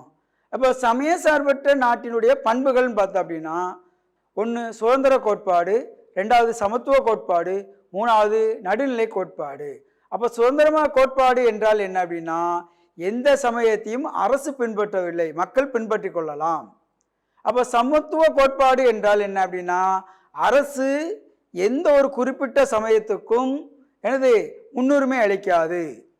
அப்போ நடுநிலை கோட்பாடு என்றால் என்ன அப்படின்னா, சமய விவகாரங்களில் அரசு எந்த பக்கமும் சாராமல் நடுநிலையோடு என்ன செய்து காணப்படுகிறது. அதனால தான் சமய சார்பற்ற நாடு அப்படின்னு சொல்லுவோம். சமய சார்பற்ற நாடு என்பது ஒரு நாடு எந்த ஒரு சமயத்தையும் அதிகாரப்பூர்வமாக ஊக்குவிக்காமல் ஒவ்வொரு சமயத்தையும் சமமாக நடத்தல், அதாவது எல்லா மதத்தையும், ஏன்னா சமய சார்பற்ற நாடுன்னு சொல்லிட்டோம். அப்போ சமய சார்பற்ற நாடுன்னு சொன்னோம்னா இந்து மதத்தையும் அப்படி தான் நடத்தணும், கிறிஸ்துவத்தையும் அப்படி தான் நடத்தணும், பௌத்தத்தையும் அப்படி தான் நடத்தணும், எல்லாத்தையும் ஆளாக ஈக்குவலாக ட்ரீட் பண்ணுதாங்க. அதோடு மட்டும் இல்லாமல் இந்த அரசாங்கம் சமய சார்பற்ற எவருக்கும் தனிப்பட்ட முறையில் சலுகை அளிப்பதில்லை. அப்போ நாட்டில் மெஜாரிட்டியாக இருக்கக்கூடிய இந்து மதத்துக்கு அதிகமான சலுகையோ, அப்போ குறைவாக உள்ள மைனாரிட்டியாக இருக்கக்கூடிய முஸ்லீம் கிறிஸ்துவ மதத்துக்கு ஒரு சலுகையோ என்று எந்த சலுகையும் என்ன செய்து அளிக்கவில்லை. அதோடு மட்டும் இல்லாமல் அரசு அடிப்படை நம்பிக்கைகளை என்ன செய்து கொண்டு இருக்கிறது. அப்போ சமய சார்பின் முக்கியத்துவம் பார்த்தோம் அப்படின்னா, இந்தியாவில் அனைத்து சமயங்களையும் சமமாக நடத்த வேண்டும் என்பது அடிப்படையில் சமய சார்பின்மை கோட்பாடாக தோன்றியது. அப்படின்னா என்ன அப்படின்னா, எல்லா மக்களையும் ஒன்றாக பாவிக்க வேண்டும், அனைத்து விழாக்களையும் சமமாக என்ன செய்யணும், பாவிக்கப்பட வேண்டும். இதுதான் இந்திய அரசாங்கனுடைய கொள்கையாகும். முகலாய பேரரசர் அக்பர் மத சகிப்புத்தன்மை கொள்கையை பின்பற்றினார். ஏன்னா அவர் சார்ந்த மதம் இஸ்லாம் மதம். ஆனால் அவர் புதிய ஒரு மதத்தை என்ன செஞ்சார், தோற்றுவித்தார். அந்த புதிய மதம் என்ன மதம்? தீன் இலாஹி. தீன் இலாஹின்னா என்னது? தெய்வீக நம்பிக்கை. தெய்வீக நம்பிக்கை அப்படின்னா பிற மதத்தில் உள்ள கருத்துக்களை அந்த தீன் இலாஹில ஏற்படுத்தி அனைத்து மக்களும் சமய சகிப்புத்தன்மையோடு வாழுமாறு அவர் எடுத்துரைத்தார். இது யார் கூறியது? அக்பர் கூறியது. இந்தியன் கான்ஸ்டியூஷன் பிரியாம்பிள் என்று சொல்லப்படக்கூடிய அரசியலமைப்பு முகவரியில், நமது நாட்டின் அரசியலமைப்பின் முகவரியில் என்ன கூறப்பட்டுள்ளது என்றால், சமய சார்பின்மை அனைவரும் ஒற்றுமையாகவும் சுதந்திரமாகவும் வாழுமாறு பின்பற்றப்படுகிறது. சமய சார்பற்ற என்ற சொல்லானது நமது அரசியலமைப்பு முகவரியில் 1950ஆம் ஆண்டு ஏற்றுக்கொள்ளப்பட்ட நமது அரசியலமைப்பில் குறிப்பிடவில்லை. அதாவது 1950ஆம் ஆண்டு வடிவமைக்கப்பட்ட நமது இந்தியன் கான்ஸ்டியூஷன் பிரியாம்பிளில் இந்த சமய சார்பற்றை ஏற்றுக்கொள்ளப்படவில்லை. அதுக்கப்புறம் எப்போ ஏற்றுக்கொள்ளப்பட்டது என்றால் 1976ஆம் ஆண்டு இந்திய அரசியலமைப்பில் மேற்கொள்ளப்பட்ட 42வது சட்ட திருத்தத்தின் மூலமாக முகவரையில் சமய சார்பற்ற என்ற சொல் சேர்க்கப்பட்டுள்ளது. அப்போ அந்த சமய சார்பற்ற நாடு என்கும்போது பார்த்தோன்னா, நாட்டிற்கு என்று தனி சமயம் எதுவும் இல்லை. அதாவது இந்திய நாட்டுக்கு என்று எந்த தனி சமயமும் இல்லை. அப்போ என்ன செய்யணும், எந்த ஒரு சமயத்தையும் அரசாங்கம் ஏற்படுத்தலை, ஒரு குறிப்பிட்ட சமயத்துக்கு சிறப்பு ஆதரவு, அதாவது ஸ்பெஷல் ஸ்டேட்டஸ் எதுவுமே அரசாங்கம் கொடுக்கல. அதாவது இந்தியாவில் வாழக்கூடிய வெளிநாட்டவர்கள் இந்தியாவில் ஃபாரினர்ஸ் பார்த்துருக்கீங்களா? ஆமாம், பார்த்துருக்கோம். எங்கெல்லாம் இருக்க? எல்லா இடத்துலையும் இருக்காங்க. யாரெல்லாம் இருக்காங்க? பிரிட்டிஷ்காரங்க இருக்காங்க, அதுக்கப்புறம் அமெரிக்கர்கள் இருக்காங்க. எல்லா நாட்டு மக்களும், அதாவது வெளிநாட்டு மக்கள்கள், அப்போ வெளிநாட்டவருக்கு சமய சுதந்திரம் வழங்கப்படுகிறது. இது எப்போது ஏற்படுத்தப்பட்டது அப்படின்னா 1954 ஏற்படுத்தப்பட்டது. இப்போ இந்த சமய சார்பற்ற தன்மையை, அதாவது இந்தியா ஒரு சமய சார்பற்ற நாடு என்பதை குறிப்பதற்காக ஹஜுரோவாவில் காணப்படும், இப்போ எத்தனை நூற்றாண்டு? 19ஆம் நூற்றாண்டை சார்ந்த இந்த இந்து கோயில். அப்போ இந்து கோயில்னு பார்த்தீங்கன்னா எப்படி இருக்கும்? இந்து மதத்தை உள்ள பிரதிபலிப்பதற்காக இருக்கும். அப்போ கிறிஸ்தவ மதம்னா அப்படி இருக்கும். அப்போ ஒவ்வொரு மதமும் அவங்களுடைய கொள்கைகளை பிரதிபலிப்பதாக இருக்கும். ஆனால் இந்த கஜுரோவில் காணப்படக்கூடிய 19ஆம் நூற்றாண்டை சார்ந்த இந்த கோயிலில் வழக்கமான இந்த கோபுரம் சொல்லும்ல, சிகரத்துக்கு பதிலாக என்னெல்லாம் இருக்குது அப்படின்னா, இந்து பாணியிலான கோபுரம். பொதுவாக நம்ம கோயிலில் பார்த்தோன்னா 7 அடுக்கு 9 அடுக்கு இப்படி கோபுரம் இருக்கும். அதே மாதிரி எப்படி இருக்குன்னா, இந்த சமண விதானம்னு சொல்லக்கூடிய சமண மதத்தில் பார்த்தீங்கன்னா பெரிய ஸ்தூபி இருக்கும். அப்போ இது எல்லாம் சேர்ந்து ஒரு கலவையாக இருக்குது. எங்கே? இந்த கஜுராவில் காணப்படக்கூடியது. அப்போ அந்த கோபுரம் காணப்படுகிறது, அப்புறம் அந்த விதானம் காணப்படுகிறது, அதுக்கப்புறம் புத்த மதத்துடைய ஸ்தூபி, அந்த தூண் சொல்லக்கூடிய அதுவும் என்ன செய்து காணப்படுது. அடுத்தப்பல இந்த இஸ்லாம் மதத்தில் கூடிய என்ன சொல்லுவாங்க டூம், அதாவது தமிழ் என்ன சொல்லுவாங்க குவி மாடம் சொல்லுவாங்க. அந்த கோயிலெல்லாம் பார்த்துருப்பீங்களா எப்படி இருக்கும், டூம் சொல்லிக்கிட்ட பெரிய கோபுரம் இருக்கும்ல, கூர்மையான கோபுரம். இது எல்லாமே என்ன செய்து கொண்டிருக்கு. அப்படின்னா பார்த்தீங்கன்னா இந்த கஜுராஹோ கோயிலில் மட்டும் என்னது இந்து மதம் இருக்குது, சமண மதம் சார்ந்திருக்கு, புத்த மதம் சார்ந்திருக்கு, இஸ்லாம் மதம் சார்ந்திருக்கு. அப்போ எல்லா மதத்தையும் சேர்ந்த கலவையாக இருக்குது. அதனால தான் இந்த கஜுராஹோ சின்னம் வந்து இந்தியாவில் காணப்படக்கூடியது. இதில் வந்து எனது சமய சார்பற்ற தன்னை விளக்கக்கூடியதாக எனது அந்த கோபுரங்கள் அந்த இது அமைக்கப்பட்டுள்ளது. அப்போ இந்த இந்தியன் கான்ஸ்டியூஷன் பிரியாம்பிள்னு சொல்லக்கூடிய இந்திய அரசியலமைப்பில் உள்ள தனிச்சிறப்பு என்ன அப்படின்னா, இப்போ இந்திய அரசுக்குன்னு சொல்லி ஒரு சமயத்தால் தன்னை அடையாளம் காணாது, அதாவது குறிப்பிட்ட மதம் என்று கிடையாது. அது பிற சமயத்தால் கட்டுப்படுத்தவும் முடியாது, கட்டுப்படுத்தப்படாகவும் இருக்கும். ஒவ்வொருவருக்கும் அவர் விருப்பத்துக்கு ஏற்பாக எந்த ஒரு சமயத்தையும் பின்பற்ற உரிமை உண்டு. அப்போ நான் வந்து ஒரு சமயத்திலேருந்து வேறொரு சமயத்தை தழுவலாம், அது என்னுடைய உரிமை, அதை யாரும் என்ன செய்ய தடுக்க முடியாது. அதனால தான் சொல்லியிருக்கு இந்த அரசியலமைப்பில் என்ன சொல்லியிருக்கு அப்படின்னா, ஒவ்வொருவரும் அவர் விருப்பத்துக்கு ஏற்ற மாதிரி சமயத்தை என்ன செய்யலாம் தழுவலாம். அதுக்கப்புறம் எந்த ஒரு நபருக்கும் அவர் சமய நம்பிக்கை காரணமாக அரசு எவ்வித பாகுபாடும் காட்டாது. அப்போ நம்ம சில சமயத்தில் சமூகத்தில் ஒரு கஸ்டம்ஸ் இருக்கும், கஸ்டம்ஸ்னா பழக்க வழக்கம், அது அரசோட சார்ந்ததாக இருக்குது. ஏற்கனவே நம்ம நாடு என்ன சொல்லியிருக்கோம், சமய சார்பற்ற நாடுன்னு சொல்லியிருக்கோம். அப்போ இதெல்லாம் எது வழிவகுக்குது அப்படின்னா, இந்தியா மக்களிடையே எதை உருவாக்குவதற்கு, சகோதரத்துவத்தை உருவாக்குவதற்கு, அதோடு மட்டும் இல்லாமல் தனி மனித மாண்பிற்கும் ஒற்றுமைக்கும் இந்திய திருநாட்டுக்கு ஒருமைப்பாட்டுக்கும் எனது உறுதியளிக்கிறது. எது நம்மளுடைய அரசியலமைப்பு. இந்த படத்தை பாருங்க, இந்தியன் கான்ஸ்டியூஷன் பிரியாம்பிள் அப்படின்னா இந்திய அரசியலமைப்பு முகவுரை. இதுதான், இதில் தான் நம்ம சொல்லியிருக்கோம். என்ன சொல்லியிருக்கோம், 1976ஆம் ஆண்டு 42வது சட்ட திருத்தப்படி எனது சமய சார்பற்ற இந்த சொல் எனது சேர்க்கப்பட்டது அப்படின்னு சொல்லியிருக்கோம். இப்போ இந்த அரசியலமைப்பு பிரிவுன்னு பார்த்தோம் அப்படின்னா ஒவ்வொரு பிரிவு இருக்குது, ஒவ்வொரு பிரிவும் ஒவ்வொன்றே குறிப்பிடுகிறது. இதில் முக்கியமாக பார்த்தோம் அப்படின்னா பிரிவு 15. இந்த பிரிவு 15 என்ன சொல்லுது அப்படின்னா, சமயம், இனம், ஜாதி, பாலினம் அல்லது பிறப்பிடம் ஆகியவற்றை எனது இதன் அடிப்படையில், அதாவது சமயத்தின் அடிப்படையிலோ, இனத்தின் அடிப்படையிலோ, ஜாதியின் அடிப்படையிலோ, பாலினத்தின் அடிப்படையிலோ, பிறப்பிடத்தின் அடிப்படையிலோ பாகுபடுத்துவதை அரசாங்கம் ஊக்குவிப்பது இல்லை. அதே மாதிரி பிரிவு 16 படி பொது வேலை வாய்ப்பில் சமமான வாய்ப்பு அளித்தல். எங்கே அப்படின்னா வேலை வாய்ப்பில், அதாவது டிஎன்பிஎஸ்சினாலும் சரி, யூபிஎஸ்சினாலும் சரி, எந்த ஒரு வேலைக்குனாலும் சரி எனது அதாவது முற்போக்கு ஜாதியினருக்கு ஒரு இடஒதுக்கீடு அப்படின்லாம் பின்பற்றுவது கிடையாது. பொது வேலை வாய்ப்பில் சமமான வாய்ப்பு அளித்தல். பிரிவு 25/1, அதாவது 25(1)ங்கிற பார்த்தீங்கன்னா எந்த ஒரு சமயத்தினை ஏற்கவும் பின்பற்றவும் பரப்பவும் எனது உரிமை உண்டு.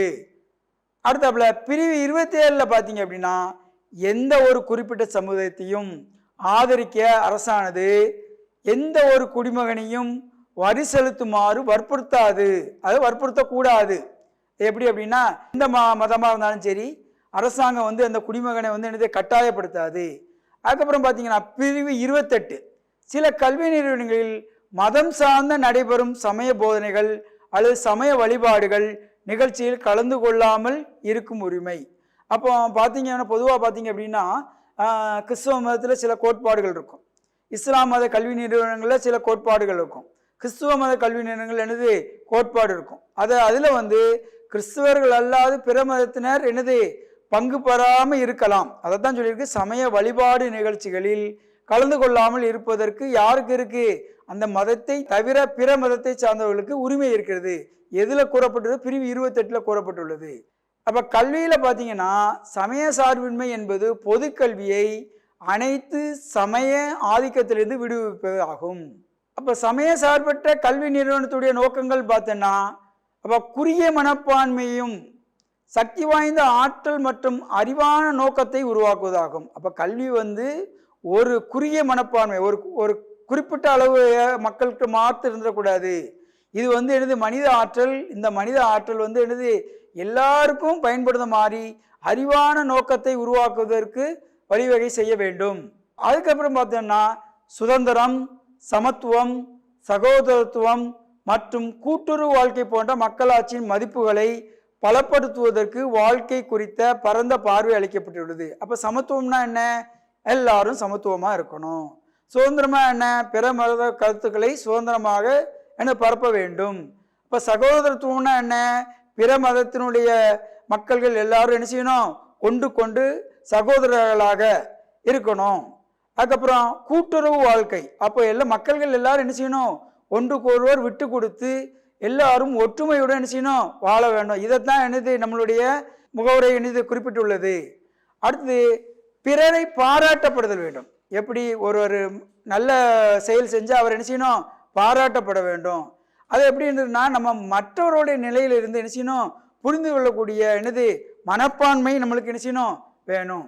அப்போ பிறரை பாராட்டுதல் என்ற ஒரு நிலை வந்து என்னது அனைவருக்கும் வேண்டும். எப்படி மனப்பான்மை? நாம் அந்த மனப்பான்மையை வளர்த்து கொள்ள வேண்டும். நல்லது செய்யும் போது ஒருவரை பாராட்டும் போதுதான் அவர் என்ன செய்து நன்றாக பக்குவப்படுகிறார். அதுக்கப்புறம் நாம் என்ன செய்யணும்? எல்லோரிடமும் அன்பு செலுத்த வேண்டும், சகிப்புத்தன்மை வேண்டும், ஒத்துழைப்பு வேண்டும், சமத்துவம் வேண்டும். அப்போ சகிப்புத்தன்மை என்றால் என்ன? ஒன்றை நாம் விட்டு கொடுத்து செல்வர். அப்போ சமூகத்திலும் சரி, வீட்டிலும் சரி, என்ன குடும்பத்திலும் சரி, எல்லா பக்கமும் சகிப்புத்தன்மையோடு நாம் இருக்க வேண்டும். ஒத்துழைப்பு, அப்போ பிற மதத்துடைய கருத்துக்களை மற்றவருடைய நாம் என்ன செய்யணும்? ஒத்துழைப்பு செய்ய வேண்டும். அப்போ எல்லாரிடம் ஈக்குவலாக இருக்கணும், அதாவது சமத்துவமாக இருக்கணும். நாம் பழகும்போது என்னது அனைவருக்கும் சமத்துவமாக பழக வேண்டும். நம்மளுக்கு அடுத்ததாக வந்து என்ன செய்யணும்? இரக்க உணவை வளர்க்க வேண்டும். அப்போ என்ன செய்யணும்? விலங்குகளிடமிருந்து மனிதர்களிடமிருந்து அனைவருக்கும் மனிதாபிமான தன்மை, ஹியூமனிட்டி எல்லாமே நாம் என்ன செய்யணும்? வளர்த்து கொள்ள வேண்டும். அப்போ முடிவுரைன்னு பார்த்தீங்க அப்படின்னா, இந்தியா ஒரு சமய சார்பற்ற நாடு. சமய மேலாதிக்கத்தை தடுக்க பல்வேறு வழிகளில் செய்யப்படுகிறது. அப்போ சமய சார்பின்மை பார்த்தீங்க அப்படின்னா, சந்தேகத்துக்கிடமின்றி ஒவ்வொரு குடிமகனும் வாழ்க்கையினும் மிகச்சிறந்த சுதந்திரமாக கருதப்படுகிறது. இப்போ சமய சார்பின்மையின் நோக்கமானது சமய நம்பிக்கையை கொண்டவர்களும் மற்ற எந்த சமயத்தை சாராதவர்களும் அமைதியுடன் இணக்கமாக வாழ்வதற்கான சமூகத்தை சமய சார்பின்மை என்று சொல்கிறோம். இந்த சமய சார்பின்மை என்ற சொல் எதிலிருந்து எடுக்கப்பட்டது என்றால் லத்தீன் சொல் என்று எடுக்கப்பட்டது. அது செக்குலம் என்ற வார்த்தையிலிருந்து இந்த சமய சார்பற்ற செக்குலம் என்றால் அட் த ஏஜ். இதை முதல்ல வடிவமைத்தவர் யார் அப்படின்னா, ஆங்கிலேய பத்திரிகையான ஜார்ஜ் ஜேக்கப் ஹோல்யோக் என்பவர் செக்குலரிசம் என்ற வார்த்தையை என்ன செய்தார்? உருவாக்கினார். இந்த சமய சார்பற்ற அப்படிங்கிறப்பன்னா நவீன இந்தியாவின் சிற்பி, நம் நாட்டின் முன்னோடிகள் திரு ராஜாராம் மோகன் ராய், சர் சையத் அகமது கான், ரவீந்திரநாத் தாகூர், மகாத்மா காந்தி அவர்கள் மற்றும் பல்வேறு தலைவர்கள் சமய சார்பின்மையை பற்றி கூறியுள்ளார்கள். அப்போ சமய சார்பின்மை எதனை குறிக்கிறது? நீங்கள் கேள்விப்பட்டிருக்கீங்களா? சமய சார்பின்மை என்பது பிற மதங்கள் மீது, அதாவது கிறிஸ்தவ மதம் மீதோ, முஸ்லீம் மதம் மீதோ, பௌத்த மதம் மீதோ அந்த நண்பர்கள் மீது அவங்களுடைய சகிப்புத்தன்மை. அந்த சகிப்புத்தன்மைன்னா ஆங்கிலத்தில் டாலரன்ஸ் சொல்லுவாங்க. அந்த அணுகுமுறை வந்து என்ன செய்யணும்? எல்லாமே நம்பிக்கையோடு என்ன செய்யணும்? இருக்க வேண்டும். அதோடு மட்டும் இல்லாமல் அந்த மக்களுடைய சார்ந்த குடிமக்களுடைய அமைதியாகவும் இணக்கமாகவும் வாழ பழகி கொள்ள வேண்டும், மனப்பாங்கு வேணும். அதோடு மட்டும் இல்லாமல் இந்திய திருநாடு எந்த சமயத்தையும் பின்பற்றுவதில்லை. அதாவது அரசாங்கமானது நடுநிலைமைத்தன்மையோடு மற்றும் சமத்துவ கொள்கையை நிச்சயது கொண்டுள்ளது. இப்போ சமய சார்பின்மை என்பது பார்த்தோம்னா அரசையும் மதத்தையும் தனித்தனியாக பிரிக்கும் கோட்பாடாகும். இப்போ மதம் என்றால் என்ன? நம்ம சொன்ன மாதிரி இஸ்லாம், இந்து, கிறிஸ்துவம், பௌத்தம் இதெல்லாம் இருக்குது. அப்போ நம்ம நாடு வந்து மல்டி கல்ச்சர்னு சொல்லுவாங்க ஆங்கிலத்தில். எக்கச்சக்கமாக வச்சுருக்காங்க, மதங்கள் இருக்குது. அப்போ மெஜாரிட்டி மைனாரிட்டி அப்படிங்கலாம் இருக்குது. இப்போ அது பார்த்தோன்னா அது அரசுக்கு வந்து தனித்தனியாக பிரிக்கக்கூடிய கோட்பாடு. அப்போ ஒவ்வொரு குடிமகனும் நம்ம எல்லாரும் யார்? சிட்டிசன் ஆஃப் இந்தியா, இந்திய குடிமகன்கள். அப்போ நம்ம இந்திய குடிமகன்கள் அப்படின்னா நம்மளுக்கு எடுத்து பிளட்ஜ் எடுக்க மாதிரி நம்மளுக்கு என்ன இருக்கும்? மனசாட்சி. இந்த மனசாட்சி எப்படி இருக்கணும்? சுதந்திரமாகவும், அதோடு மட்டும் இல்லாமல் எப்படி இருக்கணும்? நம்பிக்கையாகவும், அதோடு என்னது பிற மதத்தை என்னது பரப்புதல், அந்த மதத்தை வந்து பரப்புதக்கூடியதாகவும் பின்பற்றுதலாகவும் சமயத்தின் மீது இருக்கக்கூடிய அக்கறை எல்லாமே எனது அந்த மக்களுக்கு இருக்கக்கூடியதாக செய்யணும் இருக்கணும். அப்போ சமய சார்பின்மையில் என்னெல்லாம் புரிந்து கொள்ளணும்னு பார்த்தோம். சமய சார்பின்மையின் நோக்கங்கள் பார்த்தோம். சமய சார்பின்மையின் அரசியல் அமைப்பில் சமய சார்பற்ற கொள்கைகள் என்ன அப்படின்னு சொல்லி பார்த்தோம். அடுத்தபடியில் பார்த்தோன்னா சமய சார்பின்மையின் முக்கியத்துவம் பார்த்தோம். அப்போ கல்வியில் சமய சார்பின்மையின் முக்கியம் என்ன அப்படின்னு சொல்லி பார்த்தோம். இதெல்லாம் நம்ம இன்னைக்கு பார்த்தது. அதோடு மட்டும் இல்லாமல் உங்களுக்கு சில கேள்விகளை கொடுக்கலாம். கேள்வி கேட்கலாமா? சரி, இப்போ நான் சொன்னதில் கருத்துக்களில் செகுலரிசம்னா என்ன? சமய சார்பற்ற. அதில் செகுலம் அப்படின்னு சொல்லியிருக்கோம். இந்த செகுலம்ங்கிற வார்த்தை எந்த மொழியிலிருந்து எடுக்கப்பட்டது? இல்லை, தப்பு. லத்தீன் என்பது சரியான விடை. Very good. அடுத்தது இன்னொரு கேள்வி கேட்கலாமா? ரைட். இப்போ ஒரு கேள்வி கேட்குறேன், அந்த இதுக்கு பதில் ஆம் இல்லை என்ற பதில் சொல்லுங்க. 1950ஆம் ஆண்டு சமய சார்பின்மை என்ற வார்த்தை நமது அரசியலமைப்பு சட்டத்தில் இடம்பெற்றதா? ஆம் ஆர் இல்லை? இல்லை என்பது மிகச் சரியான விடை. ஏன்னா நம்ம அப்போ ஏற்றுக்கொள்ளலை. 1950 நம்ம அரசியலமைப்பு வடிவமைக்கும் போது அந்த சட்டத்தை ஏற்றுக்கொள்ளவில்லை. இன்னொரு கேள்வி, 1976ஆம் ஆண்டு அரசியலமைப்பு சட்டத்தில் இந்த சமய சார்பின்மை ஏற்றுக்கொள்ளப்பட்டதா? ஆம். சரி, சரியான பதில் ஆம் என்பது சரியான பதில், ஏற்றுக்கொள்ளப்பட்டது. அடுத்த ஒரு துணை கேள்வி, எத்தனாவது சட்ட திருத்தத்தில்? 43 தவறு. 45 சரியான விடை அல்ல.